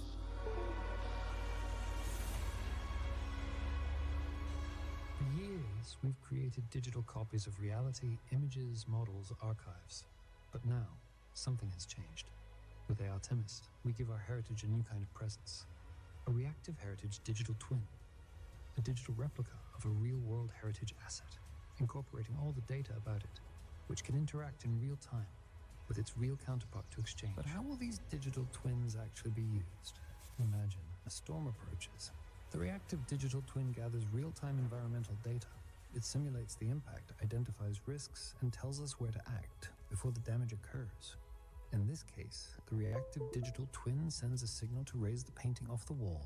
A flood risk has been detected. The system prepares just in time. Sometimes danger is invisible, like humidity slowly seeping into walls, wood, and paint, or atmospheric pollution, silent, corrosive, and constant. We can't see it, but the reactive twin can. It detects rising moisture levels, maps how it spreads, and warns us before irreversible damage begins. It's like giving heritage the ability to feel and to ask for help. What if we could test a restoration before ever touching the original? See the results, explore alternatives, improve the plan. All inside the reactive digital twin. Safe, reversible, precise. Protecting heritage means combining science, art, and technology. It means acting across borders, disciplines, generations. Behind every reactive digital twin, there's an immense volume of data, environmental readings, material analysis, historical records. The Reactive Heritage Digital Twin relies on a vast digital library of information about objects, materials, scientific analyses, and also about the intangible values of heritage. This is ARTEMIS. Digital technology stewarded by human intelligence and supported by Reactive Heritage Digital Twin.